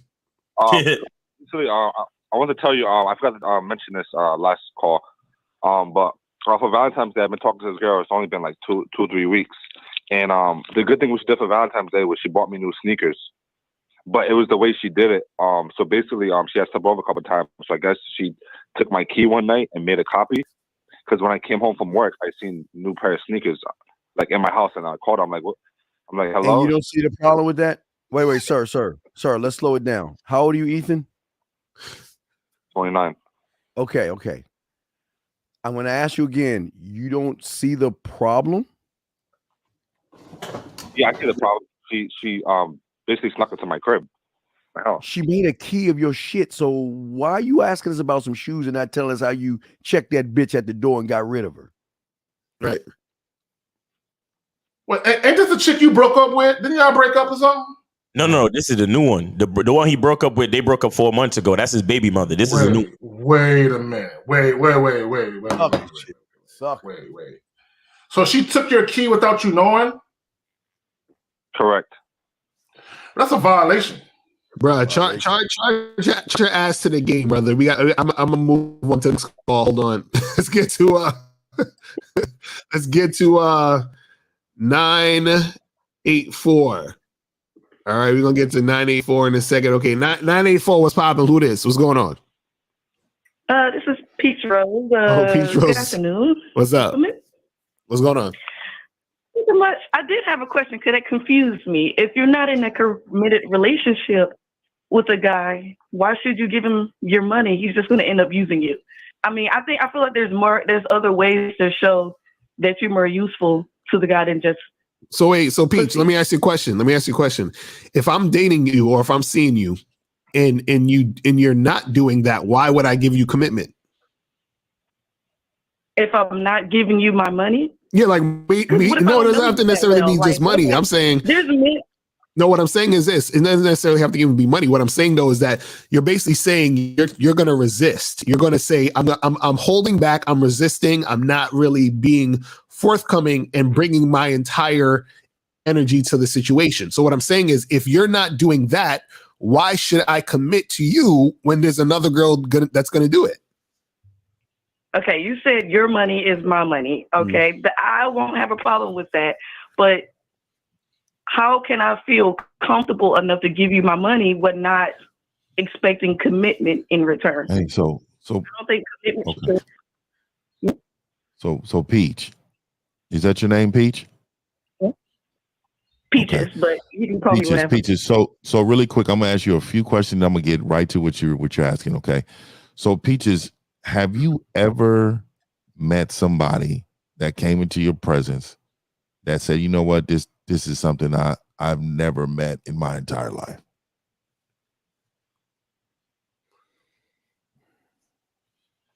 To be honest, no. Not in that sense. So so this is why, let me just say why I asked that question. Because when you have not, this is why you don't understand. It's kind of like men that have never experienced women doing things for them. They almost believe it's unattainable. Right. So what I'm saying to you is, Peaches, when I come into your presence and you see the value that I bring to your life, you would automatically want to do everything in your to keep me around. So your impulse is going to be to use whatever resources you have to make me happy. Does that make sense to you?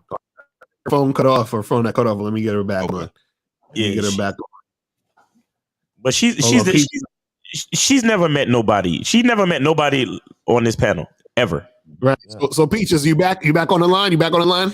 Yes, I'm back. I'm sorry, I lost signal. I'm on hold. Okay. But I'm listening to what you're saying, Mr. 1950. Right. That's all we're saying. See, the issue is that once you find that guy that you want to fully invest in, you wouldn't be saying what you're saying. You see what I mean? Because what happened, you know, when the word submission means under and mission. So you're under the mission. The reason why you would submit to a guy is because you find value in being with that man.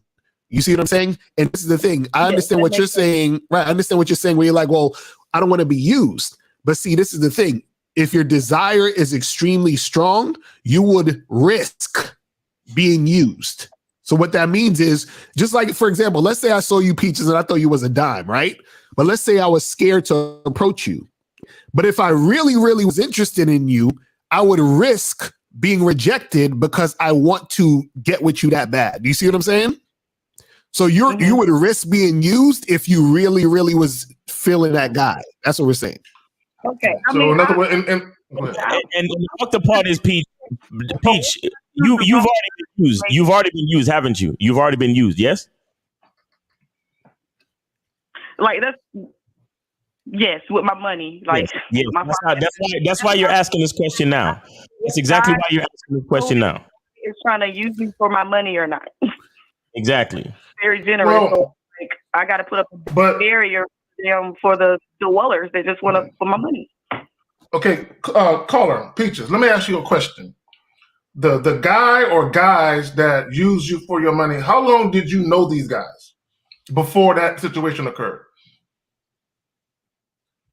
Well, it only happened like a couple times, and I probably owned them for like 2 weeks. That's a lot. A couple of weeks? Uh-huh. Yeah. So did you give them money, or did you just spend money on them? Both. I don't want to admit it, but both. Okay, no. It's cool. No. We're not. No one's trying to make fun of you. So the guys you gave money to, did you offer it or did they ask for it? I offered it. After 2 weeks. Well, they asked for some money if they needed it, but you know, I mean, it was like a. Okay, but this is what I'm saying. If like you're dealing with a guy for. Okay, let me present the question another way to you. These guys, hold on, real quick. These guys that you gave money to after barely 2 weeks, how frequently were you seeing these guys in that 2 week time span? Probably 4 times. 4 times. That's a bitch ass nigga right there. That's that bitch ass nigga right there. See, that's most of women never met real niggas. Like most of y'all women never met real niggas, man. That's just the bottom line. Right. And half the time you won't even allow yourself to meet a real nigga. So, right, you know, it is what it is, man. I don't know. I don't know how to help. Do you have a real question? Do you have another question, Peach? No, I'm gonna say this real quick. Is this, and this is why it's important to understand, and as a woman, you gotta understand and recognize real motherfuckers. And the reason why is this is because the more that you deal with these guys who aren't real motherfuckers, who's on some bullshit, then you get used to dealing with those guys. So then what happens is you get into the space where you're at now, where you're like, well, I'm gonna resist. So then you're gonna meet a real motherfucker, and he's not gonna deal with your resistance. He's going to dismiss you in 2 seconds. And then you're going to miss an opportunity of getting that guy. Now, this is what I say to you again. You have to risk being used. Y'all can't be, this is the thing. You can't be afraid to be used, because in order to get where you want to go, you might actually get used again and again and again in order to get the guy who's not going to use you. Do you see what I'm saying? But you'll never get the guy that you really want by resisting. You see what I'm saying? Going to get a commitment from a real motherfucker by resisting. Is this how do you know if their actions are genuine or not? But Peaches, that's what I'm saying. What I'm saying is, don't worry about if his actions are genuine. You have to say, well, if I'm interested in this man and I want this guy and I want to submit to this guy, that is your job to do that. Whatever happens at the end of it, You understand what I'm saying? It just is what it is. You know what I'm saying? Like, there's nothing that you can do in your power. Just like I might say, man, I want a hot chick. I want to get with a girl. I got to go and approach. I got to do what I got to do. Now, they all might reject me. But then the 12th girl could say yes and be about it. That's what we're talking about. But I think her phone had cut off real quick. Let me put it. Okay, cool. Let me put it another way for people listening. We got any more calls, Miles? Yeah, we got one more call right now. But go ahead, King Zach. Into the call. Okay, well let me just say this, and this goes for guys too, because I hear a lot of guys complaining about getting used on dates. That's the cost of doing business. If you're going to take a chick out, you have to understand that you guys are not guaranteed to see each other past that evening. So you could be dealing with a woman and she can seem interested. You know you are, but then you guys are out at whatever it is you're doing and she don't want to see you anymore. And it's not necessarily that she's trying to game you. It could be she ain't really feeling you like that. But guys get mad and they feel like, why did you go out with me if it's going to end like this? Mm-hmm. It's not guaranteed to go any further, like with Peach Rose. My thing is, when you are out here dealing with people and you're feeling people, anything you do can end at any given moment. The money you spent, the investment, the time, your feelings, all that shit can go to the wayside. That's just the way it is. If you're going to be dating and dealing with people, you have to take the good with the bad, the pros and the cons. That's a fact. So, go ahead. Go ahead. When I was going to say, we got a call. Go ahead. 347, what's popping? Yeah, I got cut off earlier when This is D Money again. So D Money, what's your question? No, I was saying it was answering my question. So you have paying building credit card and shit. Yeah, we answered that. We said your credit is good. Did you have another question? No. I thought it was more. I just got cut off. That's why. You just got to get some coaching, man. Get some coaching. Because the credit card game is not an easy and a simple game, because you could fuck your life up over some credit card debt if you don't know what the fuck you're doing. So get some coaching. Hit up 1950 and get some real coaching, because you using credit card is good, but you got to understand why, you got to understand how, and you got to understand the dynamics of why you're doing what you're doing using the credit card. Exactly. So 813, what's popping? You on? What's going on? Hey, can y'all explain to me how moving into a woman's house not no bitch ass shit? You said, how is it not no bitch ass shit? Yeah. Because wherever you go, you're the man. Does that make sense? Okay. And that's what you believe, right? Or is that what you know? No, that's what I know. You see what I'm saying? And how do you know that? Because I know who I am. What do you mean? How do I know that? How do I know that I'm Mr. Lucario? How do I know that? How do you know that? Real shit, how do you know that? Because I know. That's what I'm saying. How do you know what you know? You don't know. No. Are you asking a question to ask a question, or you want to be a fucking woman and fucking argue? What the fuck you want to do? Are you asking a question? Wait. Wait. Hold on. You ask a question. You get it. Wait. Hold on, man. How do you losers ask questions because you don't like what you want to fucking hear? You get in your panties. You asked him a question. He gave you a straight up answer. So why the fuck are you questioning what he telling you? That's what the fuck he believe. I don't understand that shit, man. You asked him a question. He gave you the fucking answer. You want to say, how do you know? Nigga, you don't have to explain how the fuck you know. Caller. More powerful than knowledge. Caller. I'm asking you a question. Caller, let me ask you a question. Check this out. Hey, hold on. Check this out. Caller, listen. Y'all some bitch ass niggas. Listen, check this out. If LeBron James, I know he's a little emotional. If LeBron James goes on a basketball court, caller, if LeBron James goes on a basketball court in Brooklyn and play some of the players in Brooklyn in a Brooklyn hood, is he the best player there? Caller, is he the best player there?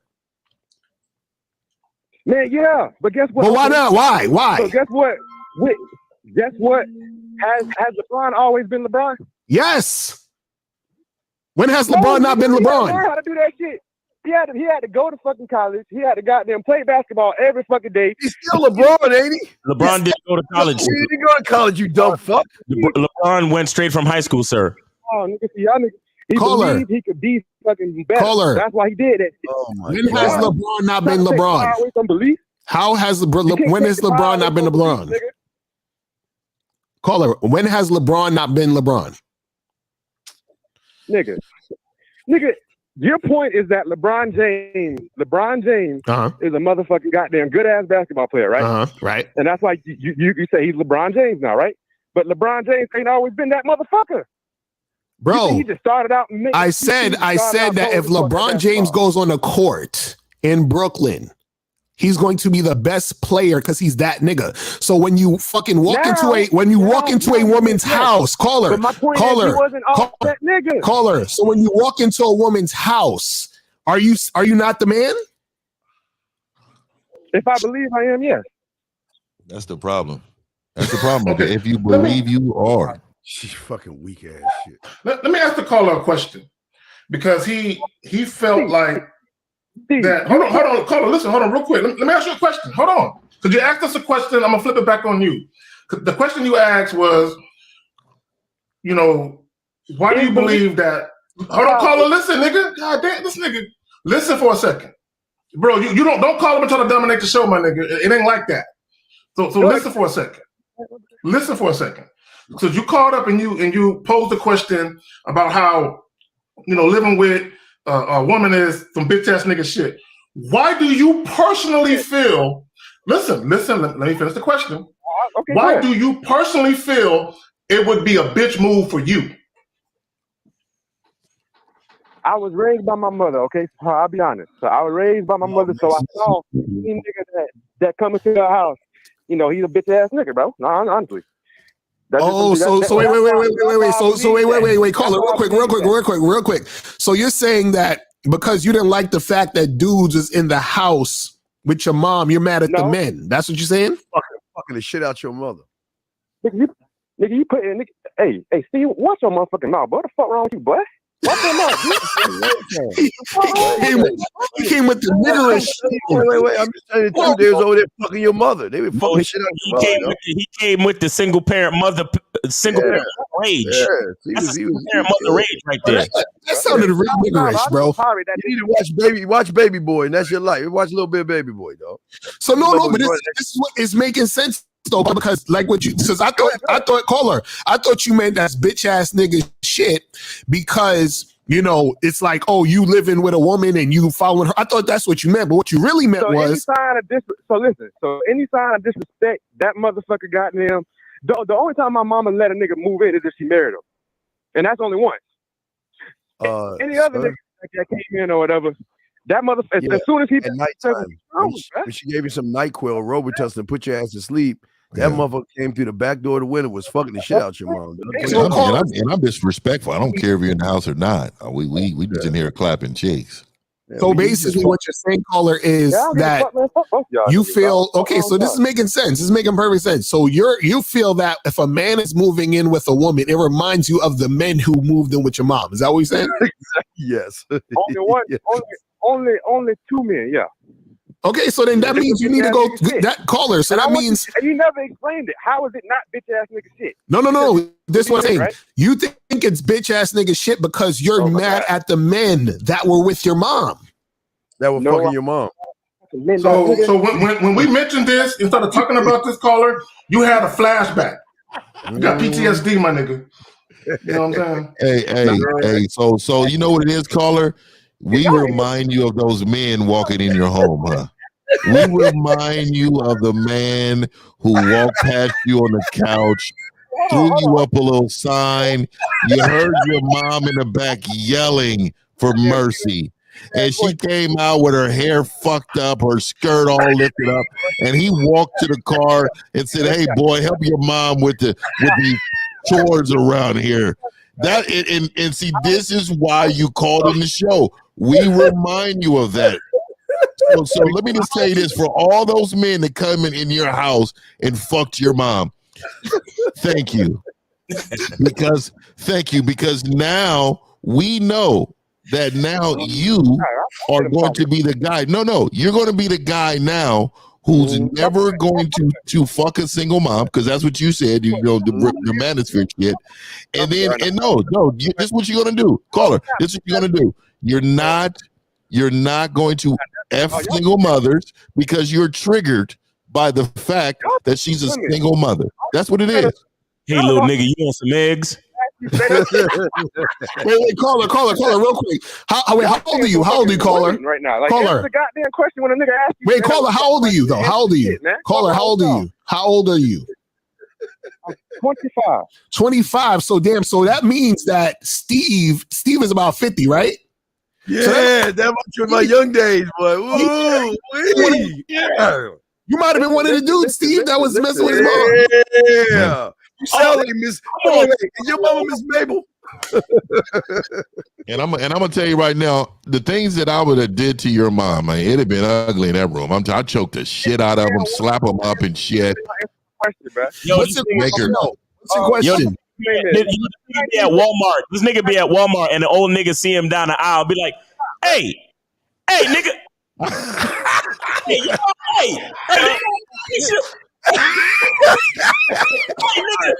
what's up, nigga? Your mama's still a freak. Hey, nigga, hey." Taking it back room, just okay, what's the question? What's the question, caller? What's the question? Please ask us the question. Is belief powerful or not? Is what? Is belief powerful or not? Yes, it's powerful. All right, so what the fuck y'all doing all that extra ass shit, bro? What extra ass shit? What are you talking about? You want some eggs? Mom and shit, Mr. 1950 and Steve, y'all some pussy ass niggas talking about my mom. Hey, you're right, man. I would, you know, I would destroy your mom's bottom half, and you would really be mad. Hey, just call your mom and say Steve said hi. She's like, did you have his contact information? See, I've been like your mom before. Where the fuck you see that Instagram bald and headed Facebook. motherfucker at? Where he at? That bald headed motherfucker at? I gotta be there. It's my mind. How dare him fuck me? Hey, nigga, your mom make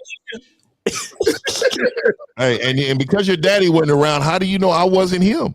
How do you know you're not drawn? How do you know you're not drawn to this phone call because you felt as if, you know, like, God, he has some characteristics probably like my father. When you call him in, you feel bonded with me. Because I'm telling you, you're 25. I could be your father. Yeah, he hung up. He's gone. He's like, I can. Hey, if you're listening, hey, go to your mom's YouTube history, and I bet she's watching this show right now. Right now. No, but let me say this real quick. I want to say to the caller, belief. There's nothing wrong with belief, right? Right? There's nothing wrong with belief, but knowing is just a little bit more powerful. I say that knowing is more powerful than belief, because knowing has to do with facts and consistency. You understand? Your identity, you know, the reason why you know who you are is because the information about yourself doesn't change. You understand? Right. You might learn some more things. You might add to yourself, but belief, a lot of times belief has to do with feeling. A lot of times belief has to do with influence from other people, but knowing what you know, especially about yourself, to me is most important. You understand? Because that's fact. You know what the problem is with your generation, little nigga?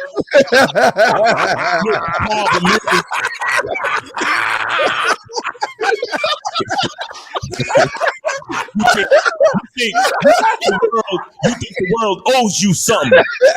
Oh my you tell your mama, I've been fucking your mama. What you gonna do, boy? You gonna do that was him, and that's why this nigga is upset. Them niggas was in there destroying his mama, man. You want to know what's more powerful, belief or knowledge, nigga? My dick. My dick in your mother's mouth. You believe that shit. See, that's the problem with y'all little niggas. Y'all thinking about there's guns and there's butter. Y'all niggas selling guns. I mean, excuse me, y'all niggas out here selling butter. When niggas look, yo, see, belief is like butter. You understand? But knowledge is the guns. Problem with y'all little niggas out here, man. Hey man, this is a warning to every nigga that watch this show, man. Don't ever call in this panel trying to regulate any motherfucking thing. I'm telling you. Now, How you want your eggs, little nigga? You want some cheese in that motherfucker? You want an open medium, nigga? Guns and butter, nigga, was the funniest motherfucking shit. Nigga. You get your panties on to get that boy some cheese, girl. God damn it. Boy need to eat. That movie was so accurate. That movie was so accurate, nigga. Baby boy is the. And you know what? And 50, remember he made sure that he walked around with his arms out and his shirt off and shit to let that nigga know, nigga, this is mine now. Nigga. Remember when he was dancing with his mama, nigga, in the hallway, nigga, brought her in the room in front of this nigga and closed the door. You know what was about to go down in that motherfucker, man. Hey, that shit is hilarious, nigga. What you know about this right here, nigga? What you know about the Temptations, nigga? Hey, come on. Hey, you know what's the funniest shit about that too, nigga? When the nigga was drinking the nigga Kool-Aid, the nigga was dripping wet and sweat, nigga. He just got out of it, nigga. Got out of it. Nigga out of bed. I'm telling you right now, nigga, that's blatant disrespect. At 15, 16, I just took a bad to him. I took a bad to him. That nigga's just mad at all the dudes that was in his house. That's all it was, man. That's all he had to say. He just called up on some. I thought he was talking about some other shit. He felt connected. He felt connected. He's like, man, you know what? I kind of have, my features are kind of like 50, man. Let me call in. Maybe it's him. I am a traditional person. So guys, call up 646-481-3901. He does call himself the last traditional man. Yeah. Possibly, maybe. He was taking a shot in the dark. He was hoping against hope. He was hoping against hope. I do. I'm drawing the fire. You know what I mean? I don't know what it is. Are you my daddy? That's crazy. That's why I asked him how old he was, because I'm like, this nigga young. Wait. Hey, 50 said he's from Oaktown, right? That's about 20 miles away from where I grew up. You're right. You're right. We put it together. He got a whole board in his fucking room, like nigga, full dry eraser board, nigga, with arrows and shit. He XL Lucario because he too light skinned. And he's like, nah, it can't be this nigga, man. It can't be this nigga right here, man. But you know what, Steve? The ages don't add up. You know what? Look, you know what, Miles? Maybe. Let me call in the show. Yo. Oh, man. Oh my God, that shit's too funny. Oh, no, I'm trying to find I think we got a actual audio clip. If I'm trying to find him and we could be with 1950. Hold on, let me see if I can find it. I think we got one. I think we're good on calls, L. Yeah, we get the calls right now. Yeah. Is there any more questions? Grab some of these questions? Yeah. The questions and shit. That's funny. Oh my God, this shit's hilarious. Guys, calling. We about to wrap it up. 646-481-3901. 646-481-3901. If you want to call in, you got a few minutes left and shit. You got Here we go. Here we go. This is the caller trying to talk to 1950 about love and everything. Here we go, guys. Here we go. Somewhere deep down in my heart. This is the caller trying to talk to 1950 about love and everything. I still love you.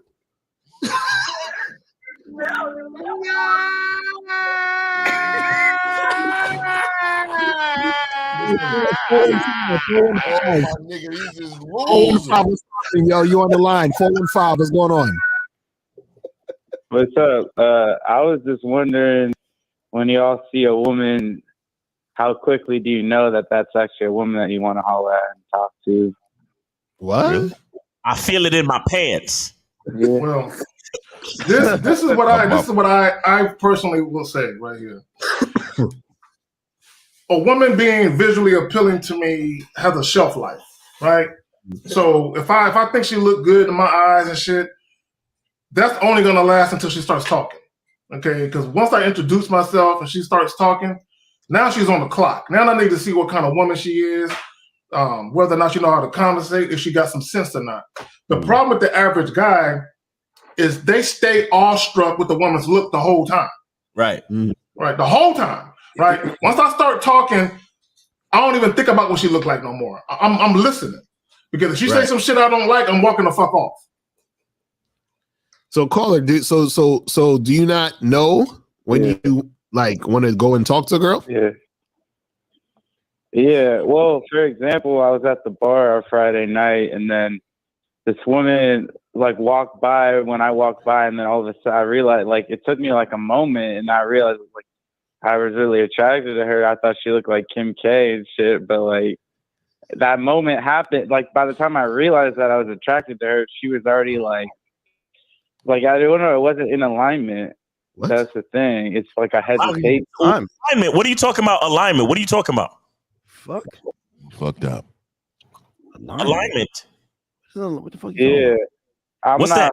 not realizing that I need to do what I need to do when I need to do it, like the timing. No, caller. It's not called alignment, bro. It's not called alignment. It's called bitching up. It's called bitching up. That's what it's called. Yeah. What are you talking about? Alignment. Don't call it alignment when it's really bitching up. You saw the girl and you folded because you're scared and you need coaching. Right. Alignment? Y'all motherfuckers be coming up with anything. All kind of shit. Anything.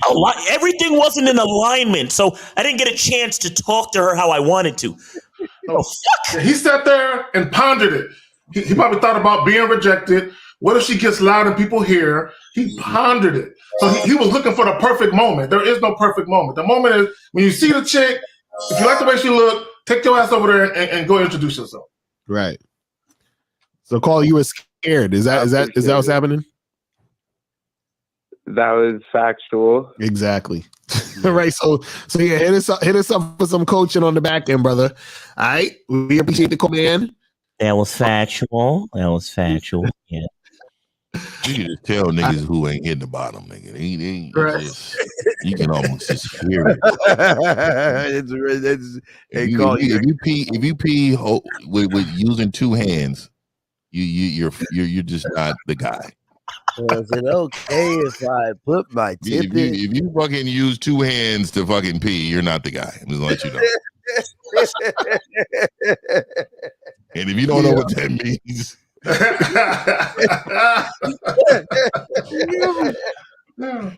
Y'all crazy. Y'all crazy. Or if you're one of them dudes that you have your phone in your back pocket and shit, you not the guy either. Oh my nigga. When I see that. Hey, I did a show on this Rihanna shit, nigga, and I got some pictures of fucking ASAP Rocky, nigga. And I went back and looked, nigga, and it is my nigga. This is what I'm saying. I think a lot of people assume that motherfuckers is masculine, but they not really masculine. They ain't never been. They never been. They never represented it, and then we assume that they supposed to be that way because they call themselves rappers and shit. They're not. Or 50, they'll say, man, he shot somebody. He got into a fight. Nigga, bitches get into a fight every goddamn day. You're not a man because you raise your voice and you talk tough and you do some goofy shit. Right. That's a fact. So yeah, we ain't got no more calls right now. Do we have any more questions or we good? We got 9 starred right now. Yeah, Pip, you doing something on Pasty Pearl, right? Oh, tonight. Yeah. So we got the Pearly review. You know, we got a pretty big discovery. So we about to discuss that tonight. You know, hey, I had a great show last time. You said what? Okay, oh no, it's all good, man. I thought she was over there getting checked. I was like, hold on, I know we not gonna get somebody getting checked live on air, bro. We hold on, man. My bad. No, what? Nah, but look, man, I got a show tonight, man. Y'all tune in, man. 6:30 tonight, man. West Coast time, man. So you know we got Pearly things tonight, man. That's right. All right, this is up. Yeah, man. So yeah, we ain't got no more calls. We ain't got no more questions. I think we can wrap that shit up because we got 2 hour mark. Shit. Yeah, real quick, can we get the promo for the event in April? Absolutely. No doubt. You want to say so? Yeah. Don't say more, my brother. There we go, bro. Yeah, we got the Game Kings 2 Definition of a Man seminar at NYC coming April 2nd, 2023. Yeah. We're gonna have Taekwondo, Ron Wills, Kerry K. Zagan as our guest speakers, and your boy Miles Cunningham, myself, and the bad boy of the dating game, Mr. Lucario. Yeah, man. So make sure y'all get y'all tickets. Go to any of Lucario's videos, any of my videos. Hit us up on Instagram in the DM, and we'll send y'all the link so y'all can get y'all tickets, man. Make sure y'all get y'all tickets. Seats are limited. All right. So yes, sir. Appreciate it. And also one more thing.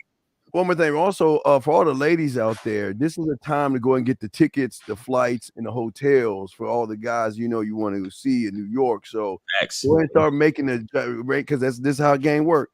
Go and start making arrangements with your husband or your boyfriend. Tell them that you won a prize and you're going to take a trip with your girls or something. Right. It's 661. What's poppin'? Hey, what's good with y'all, gentlemen? How y'all doing tonight? Chilling. My bad. Chilling. What's up? Mm-hmm. I just wanted to share something. I had like the realization, man. The saying like the truth hurts. It's not a complete sentence, because during today, I was hearing like some of the callers, just like how y'all clowning the dude with the baby boy thing. It hurts. The truth hurts your ego, bro. Because Are you about to cry?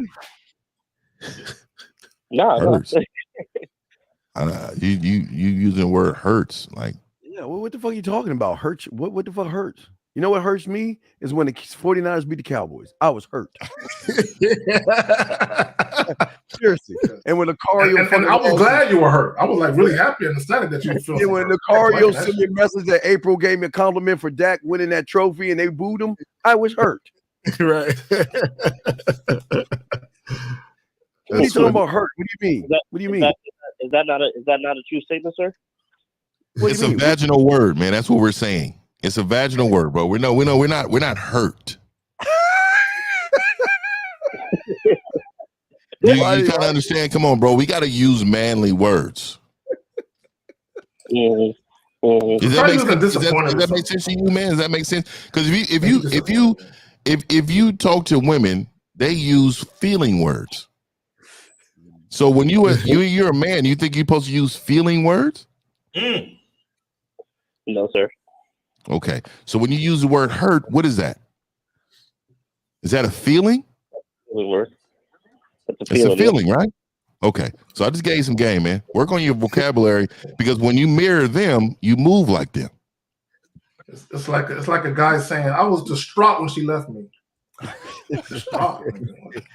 But why are you hurt though? But why are you hurt? What hurt you? Why you? I don't have my doll or anything with me, but why are you hurt?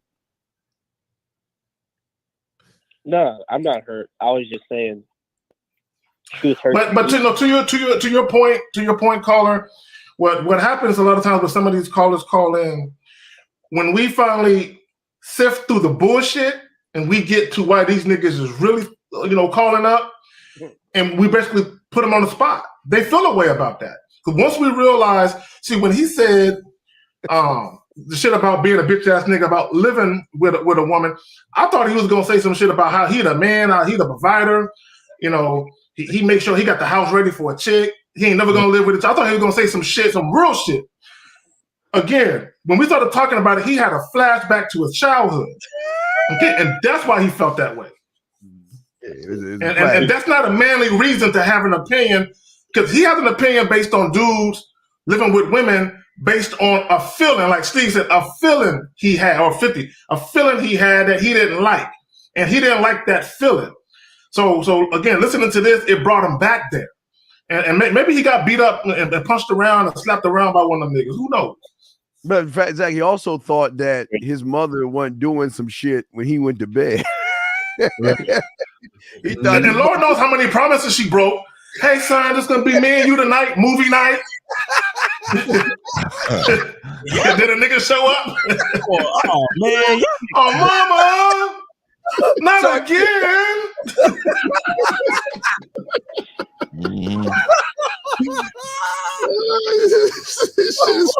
That nigga go get back at McDonald's. That nigga ate half his fries on the way home. This shit gave me half the fries, nigga, with the shit. Niggas eating your shit when he walking in and shit. So you got put water in it to fill it up and shit. Took a bite off the cheeseburger. That nigga all in the refrigerator drinking that nigga's Capri Suns and shit. Mama, he drank all my Capri Suns. You know what? I hate when kids say "my" about anything in my motherfucking house. You're not gonna use the word "my." Ain't no motherfucking "my" up in here. Mom, we're out of fruit snacks, and they be like, "Yeah, man, you go get some more fruit snacks and shit. This shit good." You guys are very unfeeling. Okay, you guys, come on, guys. No, but you know what's crazy? We're joking and shit, but it's a testament to why the average man today has such a low opinion of men in general, and why it's so easy to fuck up the idea of masculinity. Right. You understand? Because this, like, what we're joking about is the reality for a lot of these dudes. Right. Yeah, like dude called it, he 25 years old. Yeah, I seen niggas in and out my house just dicking down my mother. That's why half of them think sex is wrong. Right. That's why half of them is so worried about body count, because they really worried about their mother's body count. Mama's throwing it back. This is why they can't deal with a single mother. Because every time they fucking her, they see their mother's face. Right. They see their mother's face. How many? How many, mama? Tell you, man. You remember in the movie when she said, "Mama gotta live too." Mama got. Remember Mama that? gotta live too. Mama gotta live too. What's your body count, Mom? What's your fucking body count, Mom? Oh my God. We got 813. Is the same guy back? Hold on, 813. 813. What's popping? Yo, hold on. No, it's baby boy. It's baby boy. I'll just talk. Because that's not the situation. That wasn't the situation. I kind of was talking shit. So hold on. No. I gave y'all some good ass fucking content, man. Fuck that. So real quick, man, I was just trying to explain to y'all, because I have been with single mothers, nigga. That's me, nigga. I've been with single mothers, and I felt like a bitch ass. You know, I'm like, nigga, why the fuck am I in this woman's shit? I'm trying to take over her shit, acting like I'm a fucking man, but the knowledge is this is some bitch ass shit, bro. You know what I'm saying? That's what I believe, okay? That's what I believe, okay? And that's all I had to say, man. That's all I had to say. It's not what you believe, man. It's what you saw. But what makes it bitch ass shit? It's not. So when you was with these single moms, why did you think it was bitch ass shit? Yeah, why? Well, because I'm moving into a woman's shit, bro. That's just some bitch ass shit. I moved into her shit, dog. Like, nigga, 3 years. But caller, don't you lead women? Isn't that your position? Yeah. Right. But So I mean, the thing is, nigga, but listen, but moving into a woman's shit is just some bitch. I guess y'all right, bro. I guess I got them. Caller. I'm curious. Go ahead. Do you know that when conquerors went to different countries and different lands, they would go into other people's shit and take over? Mm-hmm. White people. He said that's white people. That's white people, man. They did the same thing in ancient Africa way back in the day. They did the same shit. The Moors took over the world, man. What are you talking about? They civilized Europeans, man. Do you understand the Moors conquered all of civilization at one point? Mm-hmm.